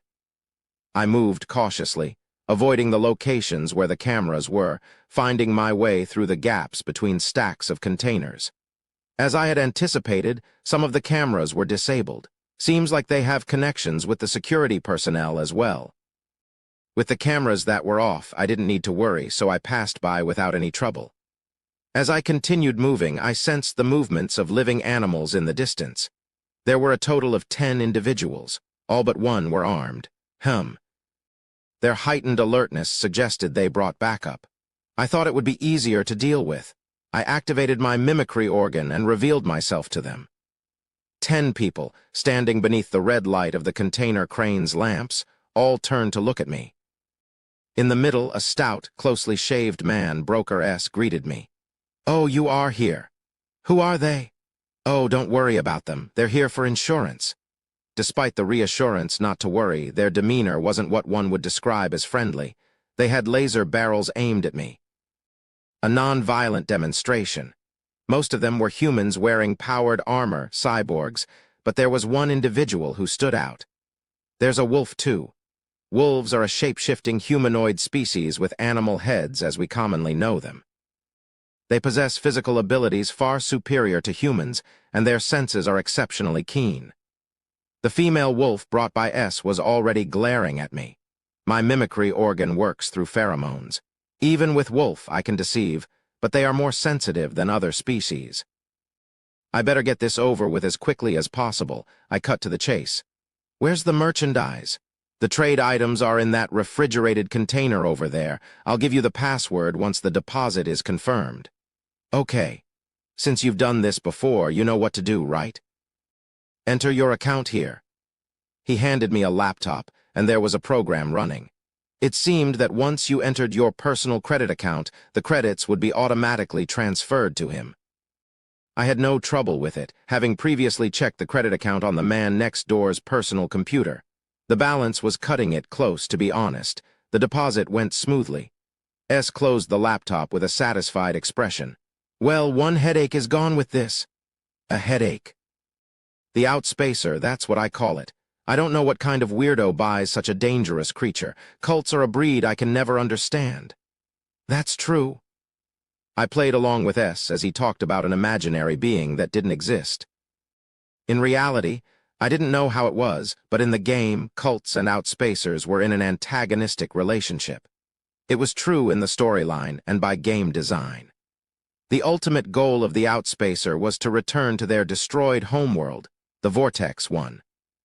To do that, they needed such powerful psychic abilities that they could bend galaxies to their will. They achieved this by consuming cults to accumulate psychic power. One might suggest acquiring the genetic essence related to psychic power and applying it to the cluster, but the outspacer had limitations on the use of certain traits. The outspacer can't use psychic powers. Due to the setting that the entire species had its psychic power abilities taken away by the Vortex One, the outspacer couldn't use any traits related to superhuman abilities, except for one immunity to superhuman attacks. Thanks to their innate immunity, they could fend off weaker superhuman attacks, but they were vulnerable to powerful psychic power techniques. In other words, the outspacer only had basic defenses against superhuman abilities and struggled to counter various superhuman attacks. So, cults are outspacers' counter. Cults were truly the experts in psychic power. They were the most versatile among the playable species, being able to use various psychic power techniques. Even if the outspacers had innate resistance to superhuman abilities, they had ample means to attack beyond that.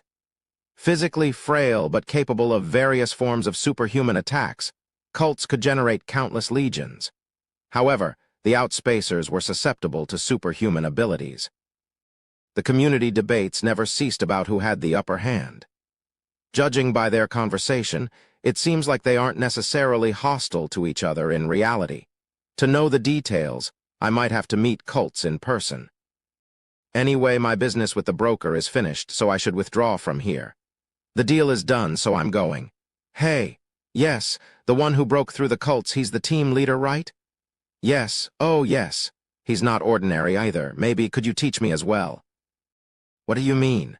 Cult connections. Make sure to keep me informed whenever a deal is made with them in the future. Of course, I'm only talking to you, L. Certainly, being an influential broker, he's trying to negotiate with me as well.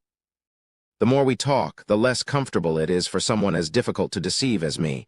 I'm sorry, but I'll have to decline. Too bad. Then, after bidding farewell once more, I attempted to leave, but this time another individual stopped me. Wait, stop right there. Kate. What's going on? The one who halted me was none other than a wolf. Kate, the wolf with a distinctive wolf-like head, approached me, sniffing the air. Something suspicious. Suspicious? I've done several transactions with L. I don't know for sure, but she seems to be hiding something. Hiding? Upon hearing this, Estique's expression turned cold. Hey, what does this mean? Yes. Kate has a keener sense of smell than other wolves. The security team is on edge, and there's something odd about her. Are you trying to pull a fast one? Detain her, everyone. The security guards guarding S slowly approached me, guns aimed at me. It's come to this after all. To the best of my knowledge in the game, wolves couldn't entirely detect the effects of the mimic device. I wasn't sure if Kate was unique or if the wolves' senses had become more acute with the advent of reality. I'll ponder that later. First, let's eliminate everyone except S. I hoped for a peaceful resolution, but there was no other choice. From here on, it was their own doing. I flicked my tail and jabbed Kate, who was next to me. Cake! In her characteristic wolfish manner, she let out a strange cry as she collapsed, a hole in her thigh. She was wearing low-level powered armor, but armor of that level didn't offer strong defense. Unless it was advanced powered armor with built-in shields, it was difficult to block my attacks. Kate! You damn wench! Leaving her unable to move due to the nerve poison, I ignored her and rushed towards the security guards. In the middle of the barrage of lasers fired from 8 barrels, my body was unharmed. My body was enhanced with physical enhancements and various abilities. Naturally, I suffered no injuries. I swung my combat-armored arm at the closest human. Snap! That's 2. After crushing the opponent's jaw to incapacitate them, I launched bone spines at another cyborg nearby. The sharp projectiles pierced through the cyborg's head like darts, and even the head of another human standing behind it. That's 4. That wench is using camouflage? Lower your head. Hiek. Before the 2 corpses hit the ground, I leaped into the air. My target was the tallest cyborg among the enemies. As I soared towards him, his face turned ashen in an instant. Ugh! I pounced on him and knocked him down.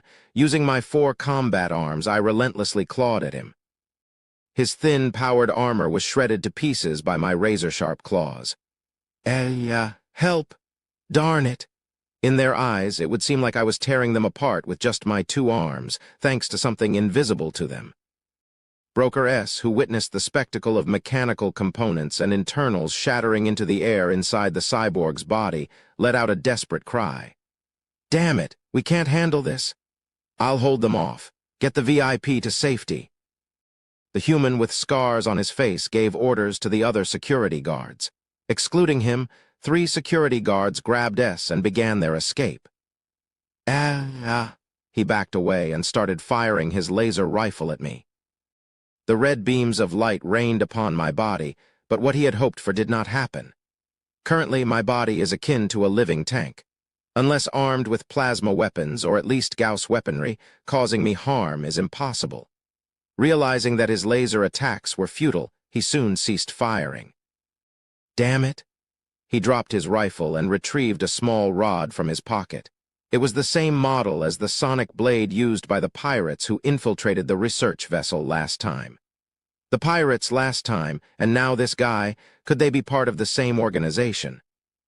Space docks often attract retired soldiers and mercenaries. Their behavior and weaponry are similar, and considering the resemblance, they might have been in the same organization before retiring and going their separate ways. Both of them are going to die the same way, but even if I die, you won't get through here. Impressive professional spirit, but I wasn't going to cut them any slack. I swung my tail heavily against the ground. The scarred man saw through my attack and leaped backward, but my attack didn't end there. Bone spines soared toward his abdomen. His pupils dilated as he hastily raised the sonic blade to block them. His reflexes were decent, but his condition wasn't great. Along with the jarring metallic noise, the sonic blade vibrated in both hands as it blocked the bone spines. Damn it! I made a short charge and thrust my head into his side. The thick horn on my head pierced through his flimsy armor and wreaked havoc on the man's organs. Monster! I shook my head vigorously to dislodge him from my horn and tossed him away. With half of his side ripped open, he convulsed on the ground before his breath ceased. Ugh! Alone and paralyzed, Kate trembled as she looked at me. A wolf, huh? Convenient timing. Wolves were a playable race capable of shape-shifting, which meant they counted as an evolutionary condition. I approached her. I don't need to transform into Lloyd now.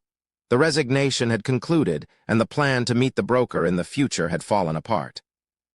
Whether by killing the broker or eating an outspacer to gain their traits, Lloyd's necessity had ceased to exist. With no need to transform into Lloyd, there shouldn't be any issue with consuming the wolf's genes. I deactivated the mimicry organ. A membrane covered the small hole on my skin, and the pheromones that had permeated the surroundings gradually dissipated. Ugh! Ooh!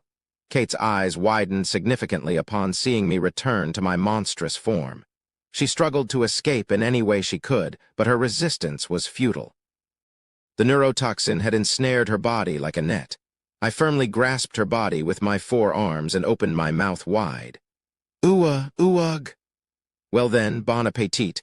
My snake-like, gaping mouth devoured her head whole. Her muscles shivered for a moment, as if taking the place of a death rattle, and then relaxed. The wolf's head was surprisingly palatable, except for the thick fur. It was almost as tasty as a juicy hamburger. Certainly not as exhilarating as when I ate a cat for the first time. It didn't bring that level of joy. I'll savor the rest later. Unfortunately, S and the security personnel had escaped. It would be best to deal with them before indulging. I gathered the scattered corpses and placed them in a location beyond the reach of the cameras. All right. The auxiliary systems informed me that they hadn't gone far. The hunt was far from over. Chapter 38. Sander always considered himself a cautious person. It might be amusing that someone engaged in the criminal enterprise of smuggling thought this way, but at least he believed it. After witnessing others start haphazardly and getting caught, becoming employees of the entertainment district, he meticulously prepared for smuggling. He had established connections with the smuggling animal surveillance team, and even had influence with the port security team and, unbelievably, the security team of the administrative zone within the city. Among the criminals in this space city, there weren't many who moved as cautiously as him. Of course, Sander was a practical person and didn't believe he could commit the perfect crime. He intended to make enough profit to emigrate to another planet before the surveillance network closed in on him. However, he had no idea that an unknown entity would trample on his dreams with his goal almost in sight. Damn it! As Sander fled under the protection of a security guard, he cursed inwardly. He had turned off the cameras and asked the port security team to change their patrol route. Consequently, there was no one around here, not even androids. Of course, there were still functioning cameras, but he was afraid to run towards them. Just the fact that they had secretly infiltrated a place filled with logistics storage containers with several people in the dead of night was already enough to raise suspicions that they were involved in smuggling. Sander was well aware that smuggling was a serious crime in Megacorp. It was a real taboo. He could vividly picture the suffering employees in the entertainment district who were subjected to such crimes. I think we need to go to the police station. What? Going to the police means it's over for me? But we can't handle our opponent. It's better to request protection for now. Well, damn it. The security guard was right. Buying time was better than an immediate death. It seemed like it was time to see just how effective the credits Sander had been funneling to the Earth security team would be. One security guard stayed behind to watch their rear while the other two stuck close to Sander, moving cautiously. The police station was not far from the freight yard. They moved stealthily between the massive walls made of containers. A scream came from behind. Sander turned to look, trembling, but there was no one there. Only the laser rifle the security guard had dropped remained. We'll run. With tense expressions, the security guards grabbed Sander. They practically carried his half-bent body as they hurried. In the distance, they saw a partly open metal gate within the chain-link fence surrounding the freight yard. Just have to cross that, Sander thought with hope. But as they were about to do so, one of the security guards stopped. Wait. Why? I heard something. At his words, Sander listened carefully, and he indeed heard some strange noise. Whenever the crane moved a container, there was a sound that could be likened to a hammer striking at regular intervals, but much quieter. Once you get out there, it's the police station. Run. What? I said run right now. At the security guard's command, Sander sprinted. Behind him, both security guards held laser rifles and kept an eye on their surroundings. Within a few minutes, the security guards' earpieces crackled with sound. The noise heightened Sander's fear several times over. He ran like a madman, losing his shoes in the process, but he didn't notice. The metal gate was right in front of him now. As he reached for the partially open door, he felt a slight stinging sensation in his calf. Huh! Suddenly, his legs gave out and he slammed his face into the chain-link fence. It should have hurt terribly. Blood flowed so much that it should have been painful, but he couldn't feel any pain at all. What's going on? Only then did he realize that his body was completely paralyzed. Lying on the ground like a log, it finally revealed itself. Grrr. It drew closer to his face, drooling. Seeing the monster's dripping mouth, Sander involuntarily wet himself. It briefly growled and then lifted Sander's body. Where are you taking me? The place it took Sander to was where they had first met, under the container crane. It threw Sander to the ground. What's going on? Leaving Sander there, it approached a refrigerated container. It was the container where the outsider was kept frozen. The guy standing in front of the container brought his head close to the terminal. What are you doing? Sander asked, unsure. After a moment, the person operated the small device on their chest, easily opening the container door. With a thud, they entered the container. An hour had passed since the person entered the container, and they still hadn't come out. Sander was becoming increasingly desperate. Please, can someone help me? He shouted. He knew he needed to escape while the person inside was preoccupied, but his body refused to move. He lay there, emitting an unpleasant odor, unable to do anything but wait. It smells.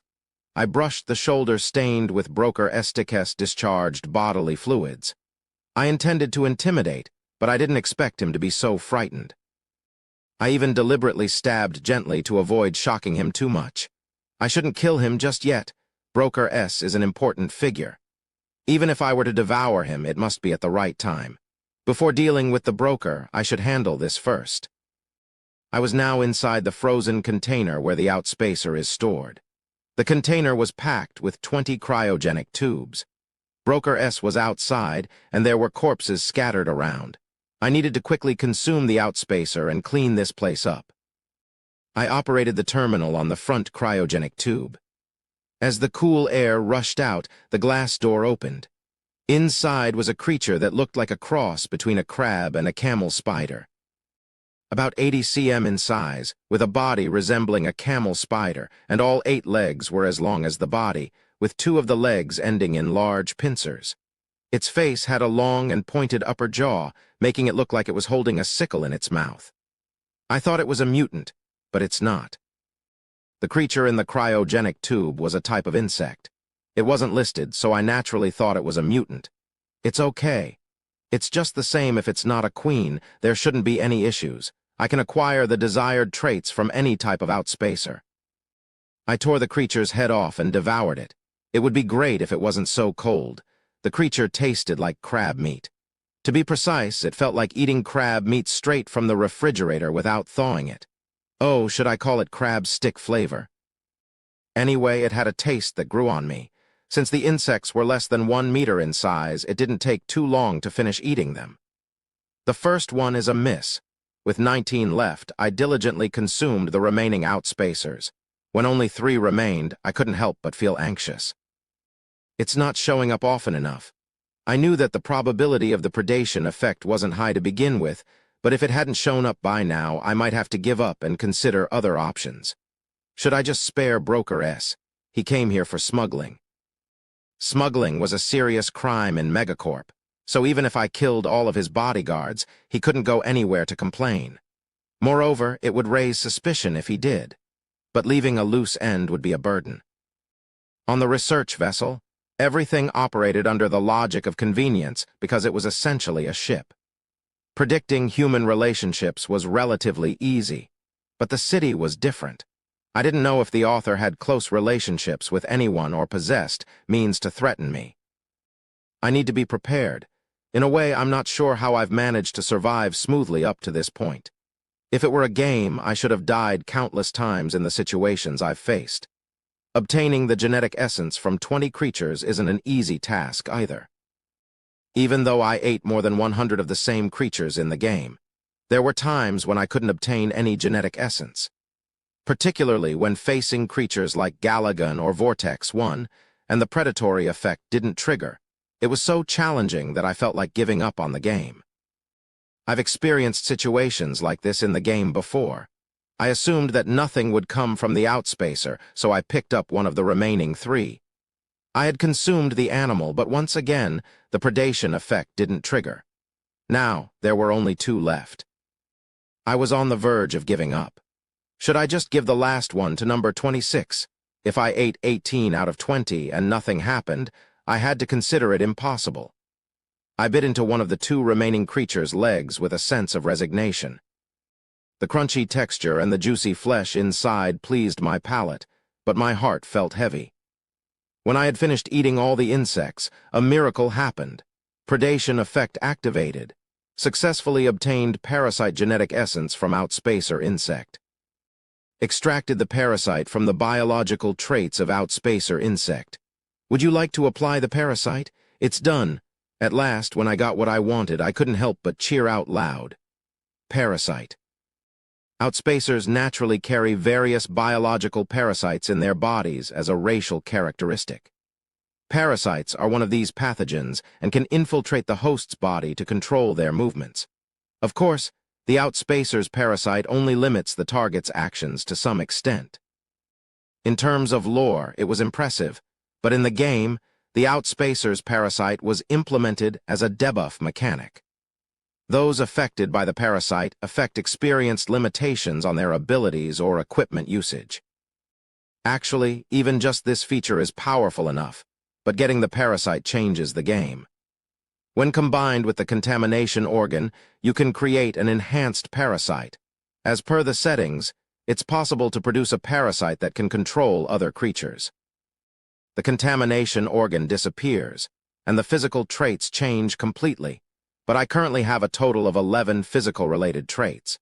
Since the type acquisition condition is having 10 or more traits, losing the contamination organ won't affect my type. Furthermore, the trait obtained by combining the parasite and the contamination organ serves as the key to unlocking a new type. The new types that open up are infection enhancement types, related to physical abilities, psychic enhancement types, and the newly unlocked type through the combined trait is the infection enhancement type.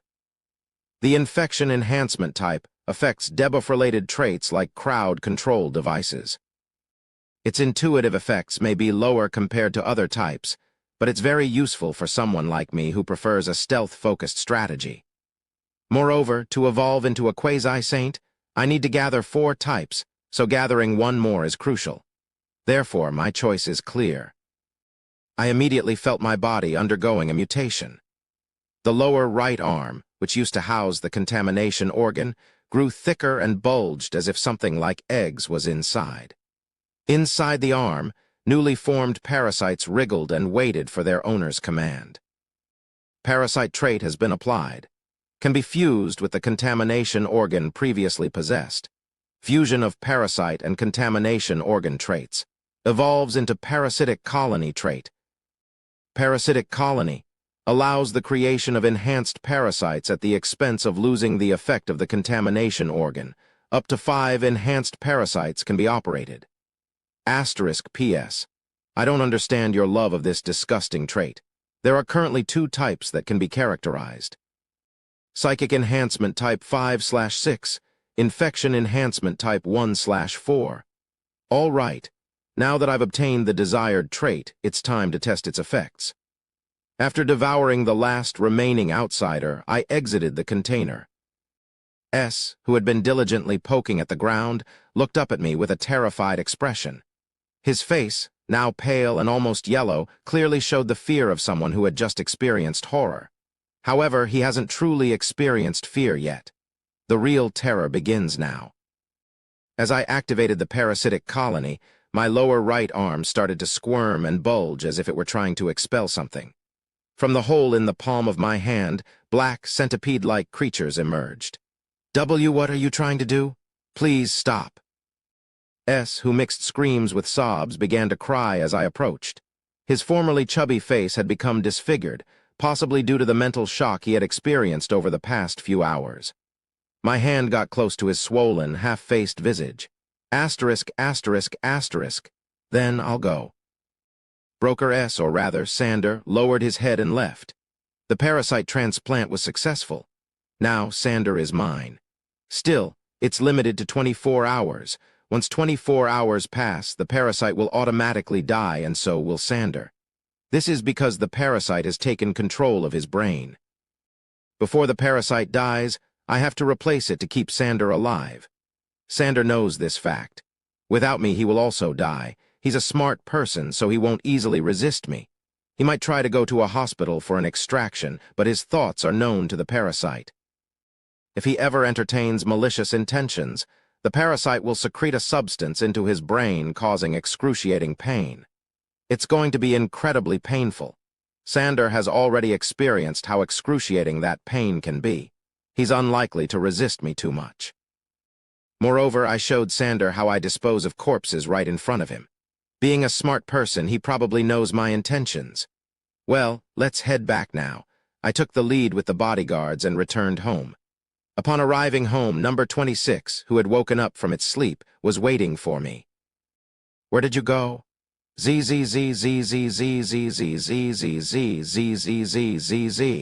I thought you might be hungry. Wow, it's a learning amoeba. As soon as I held out the food, he calmed down. As we shared a meal, I took out the neighbor's man's ankle from the refrigerator. As we enjoyed our late-night snack, the night faded away. Chapter 39. Global Security Team. T&C, the top security organization within the T&C Special Trade Center, oversees not only the police stations in each district, but also the crisis management teams stationed in administrative districts.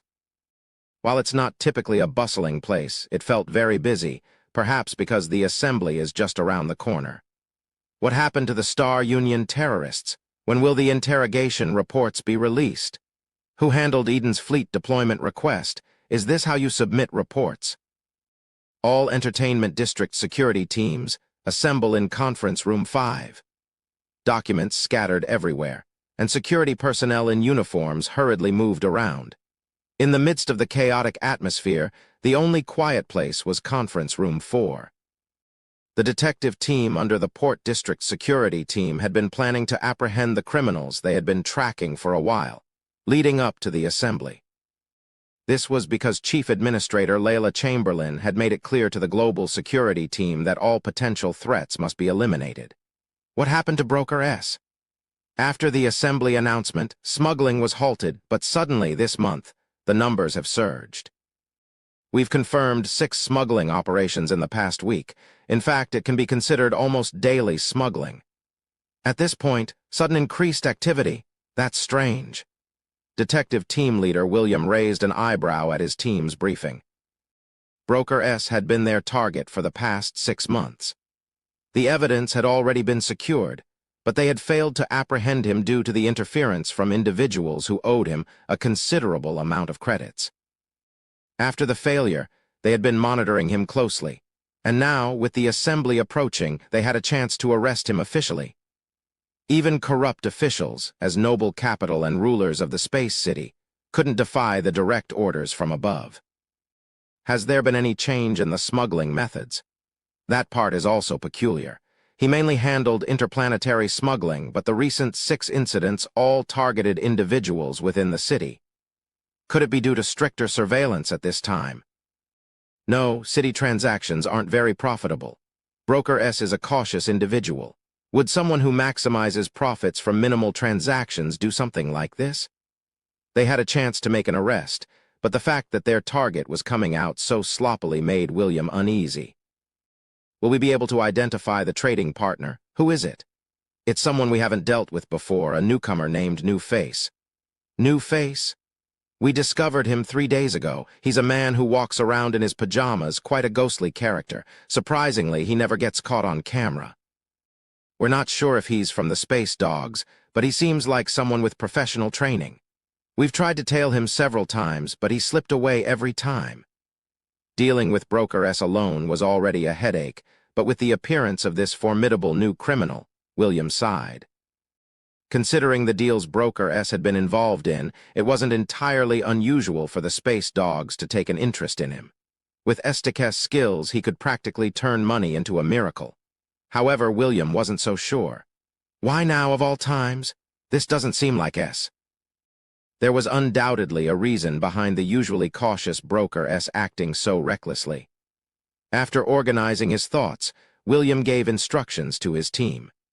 The ones who followed the pajama guy, compile a report and request the surveillance team for analysis. Get in touch with the Port District to find out when he arrived. Keep an eye on Broker S as well, just in case he might try to contact the Space Dogs separately. Got it. Meeting adjourned. After the meeting ended, the team members left, but William remained seated, deep in thought. With one arm on the table, he picked up his communication device. Using a friend might raise suspicions, but the friend he was considering had been a former colleague in the same unit and had retired to work as a bodyguard. William knew exactly whom he was protecting. He's guarding Broker S. William left a message for his friend. ******* 1055. He should be arriving soon. I'm waiting with number 26 for Sander. Our location is near the boundary between the commercial zone and the Port District. Unlike the entertainment zone, there are hardly any people out here after 9 p.m. since all the stores close. It's also close to the secret passage. While there are cameras here, it's much easier to move around compared to the heavily monitored loading area. That's not the only reason I moved here. The reason for the change in location was due to the surveillance. 3 days ago, I met Sander near the cranes at the docks, disguised as the guy from the adjacent house. That day ended without any issues, but I sensed that the surveillance was watching us from a distance. Sander is under my control, making resistance impossible. The identity of the Watchers was the police who had been chasing Sander all along. Getting caught by them would cause problems for me as well, so I changed the location and time. We're to meet near the boundary of the commercial and harbor districts at 11 p.m. Sander expressed his displeasure about me changing the location, but it was futile. The only thing he can do is obey me. There he is. The black refrigerated truck Sander mentioned was heading towards our meeting spot. The truck stopped, and Sander got out, wiping the sweat from his forehead. It had been a week since he handed over the confiscated animals. His face had changed beyond recognition. He had lost almost 2/3 of his body weight, looking so emaciated that it was hard to believe. The cause of Sander's transformation was the parasite attached to his brain. When implanting parasites in other organisms, you can specify the level of constraint, i.e., how much the host will be restricted. Level 1 is the weakest constraint, and Level 5 is the highest. The parasite inside Sander is at Level 4. This level signifies that the parasite will immediately restrain him if the host shows even a hint of resistance. Because of this command, he will be tormented by the parasite while eating, while going to sleep, and even while working. Obey me. Do not resist my will. Even in the game, if you get infected by a parasite, a message pops up. I had learned this by watching videos uploaded by players who had fallen victim to parasites. When infected, a message appears every time you perform a certain action. It's not a big deal on its own, but each message causes a certain amount of health loss. Therefore, if players couldn't get rid of the parasite using other equipment or abilities, they often ended up committing suicide. Suicide removes the parasite's effect as well. Here, in reality, suicide is not possible. There's no way out except enduring the pain. I emerged from an alley near the meeting place, revealing myself to Sander. Although I had seen him several times, he still appeared uncomfortable and swallowed hard when he looked at me. However, he soon knelt before me, bowing his head. "I brought the item you mentioned, so please." I might be frightening, but the parasite inside his head is probably even scarier. In 24 hours, he'll lose his mind along with the parasite. There's still some time left. I placed my hand close to his head and activated the parasitic colony. SSSSS. Then Sander's eyes rolled back and his mouth opened wide. Subsequently, the parasite emerged from his nostrils. The parasite that came out wriggled once and died on the spot. Good job. In place of the deceased parasite, a new one emerged from my palm. It entered Sander's body in the same manner as its predecessor. Cough, cough. After a while, Sander, who had regained his composure, coughed forcefully. He seemed to shudder as he looked at the parasite spread out on his knee. I stared at the trembling Sander for a moment, and then he cleared his throat and handed me a document. It's a list of organisms. To examine the list more closely, I received the document that Sander, with his combat arm, provided. Sander shivered as my unseen arm took the document. ZZZZZZZZZZZZZZZZ. Am I that scary? The big baby is cute. ZZZZZZZZ. Thanks. Yeah, I patted number 26 on my shoulder, expressing my gratitude, and handed over the document. Today, it's Plentrazad and Fairy Wing, right? Plentrazad resembles a stegosaurus in appearance, but is classified as a plant-based organism rather than an actual dinosaur. It also possesses the unique trait of robust vitality, which is my second acquired trait. 5 Plentrazads. It's not a lot. Plentrazads are large creatures, so it's not easy to transport many of them by truck. The truck's capacity is probably limited to about 8 of them. Next is a fairy wing. Fairy wings are typically carnivorous birds about the size of a human palm. They lack eyes and resemble blue crows with hooked beaks. They are also known as flying piranhas. A mutant fairy wing. It's a creature I've never encountered in the game. It piqued my interest, but unfortunately, there was only one of them. If there were more, I might consider targeting their genetic material, but with just one, it's challenging. After reviewing all the documents, I pointed to the truck with my fingertips, and he quickly took out a handheld device. Here, I'll open it for you. When he operated the wireless terminal connected to the truck, the cargo compartment opened with a mechanical sound. It's chilly in here. ZZZZZZZZZZZZZZZZZ. You want to stay here? No, I'm good. I was just thinking about my hometown. Since sea demons inhabit the deep sea, this level of cold might not bother them at all. Sander shivered, possibly from the cold within the cargo compartment or from fear, and stepped back. Then, I'll wait here. I left him behind and entered the truck's cargo compartment. Inside, made of alloy, 5 Plentrazads lay anesthetized. I lightly bent the steel bars and placed my foot inside the cargo compartment. Oh, I guess I don't need to open it. Sander began to speak to me belatedly, but stopped when he saw my imposing presence. Should I kill them first before eating them? I proceeded to break the necks of the Plentrazads one by one. During the process, one of them, still not fully anesthetized, attacked me with its sharp, thorn-covered tail, but it couldn't pierce my exterior. It met its end as my combat arm crushed its head.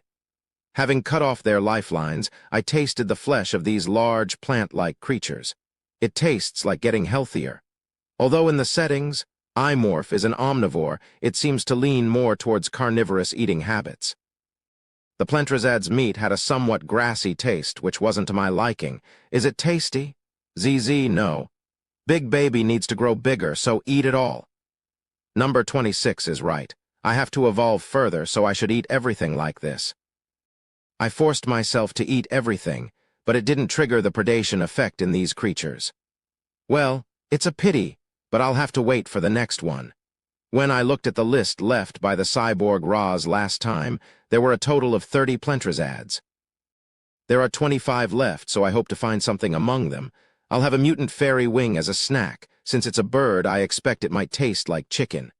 With that in mind, I opened the freezer. However, I was taken aback when I checked the freezer's contents. Why? What's wrong? Number 26 asked from the side, but I couldn't respond. With blue skin and a body resembling reptiles, small wings on its back and horns on its head, not a mouth but long clusters of tentacles. It's a Galagan, isn't it? What was in the freezer was not a fairy wing. It was the hatchling of the Galagan, known as the space dragon, the blue Galagan. Chapter 40. In the world of space survival, there are over 1,000 non-playable species based on what's known. While there are over a few hundred planets that players can explore, it may seem relatively small compared to other online games, but it can be considered relatively large. The in-game species have unique behaviors that correspond to their respective habitats. They are designed to reflect the traits of wild animals living in similar ecosystems, giving them a lifelike feel. For intelligent NPC species, players who enjoy the game can experience a high level of realism based on specific cultural motifs. However, space survival is still a game, so not everything is entirely realistic, and exceptions exist. For instance, the Galagan. Inspired by the dragons of mythology, Galagan exhibits quite different behaviors in many aspects compared to regular creatures. Actions like collecting various treasures and artifacts in their nests, or using powerful psychic powers to destroy cities near their nests, are far from the instincts of ordinary animals. One of these Galagans' unique characteristics is their intense affection for their offspring and their kind. Galagan prefers to live in groups, much like lions. A Galagan group typically includes 1 male and 7 to 8 females, with the weakest presence, the blue Galagan, receiving protection from the entire group. In the game, this setting is implemented as the blue Galagan's unique ability, summoning its kin. In the lore, Galagans are connected through their unique psychic powers, allowing them to call each other even if they are far apart. In the game, this connection is represented as a summoning technique, allowing the blue Galagan to summon its group members at will. As a result, the blue Galagan itself is quite weak, but due to its association with other Galagans, it becomes a challenging prey.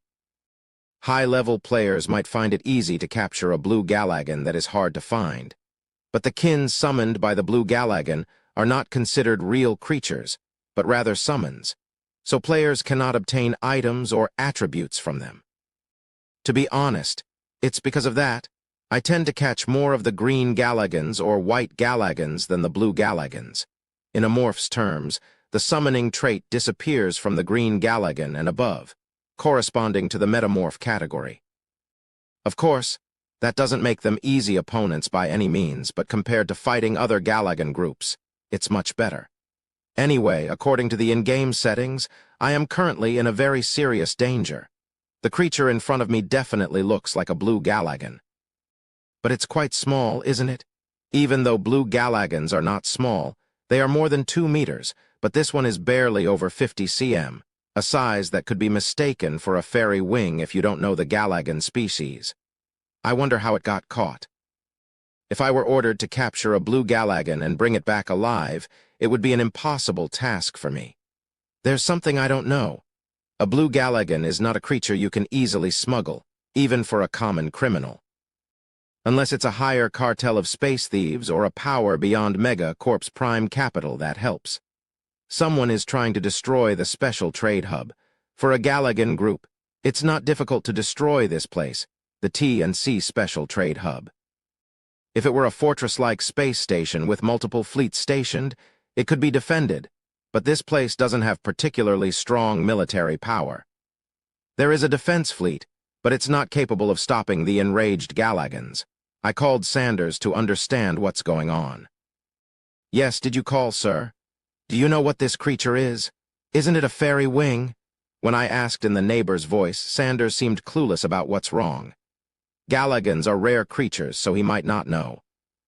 In the game, players who directly encounter each other are a small minority, and lower-tier users often come across screenshots and videos posted in the community. Most people here probably have no idea about the existence of Galagans. Who's the one who smuggled this creature? Oh, as far as I remember, it was Jade, a person named Jade Russell. Russell? Yes, he was imprisoned in the juvenile detention center and escaped not long ago. Russell. The last name sounded familiar, but I couldn't quite place it. Oh, Arnold Russell. He was the steward of Ainz Audioverse and served as the crisis management officer on Samuel's research ship.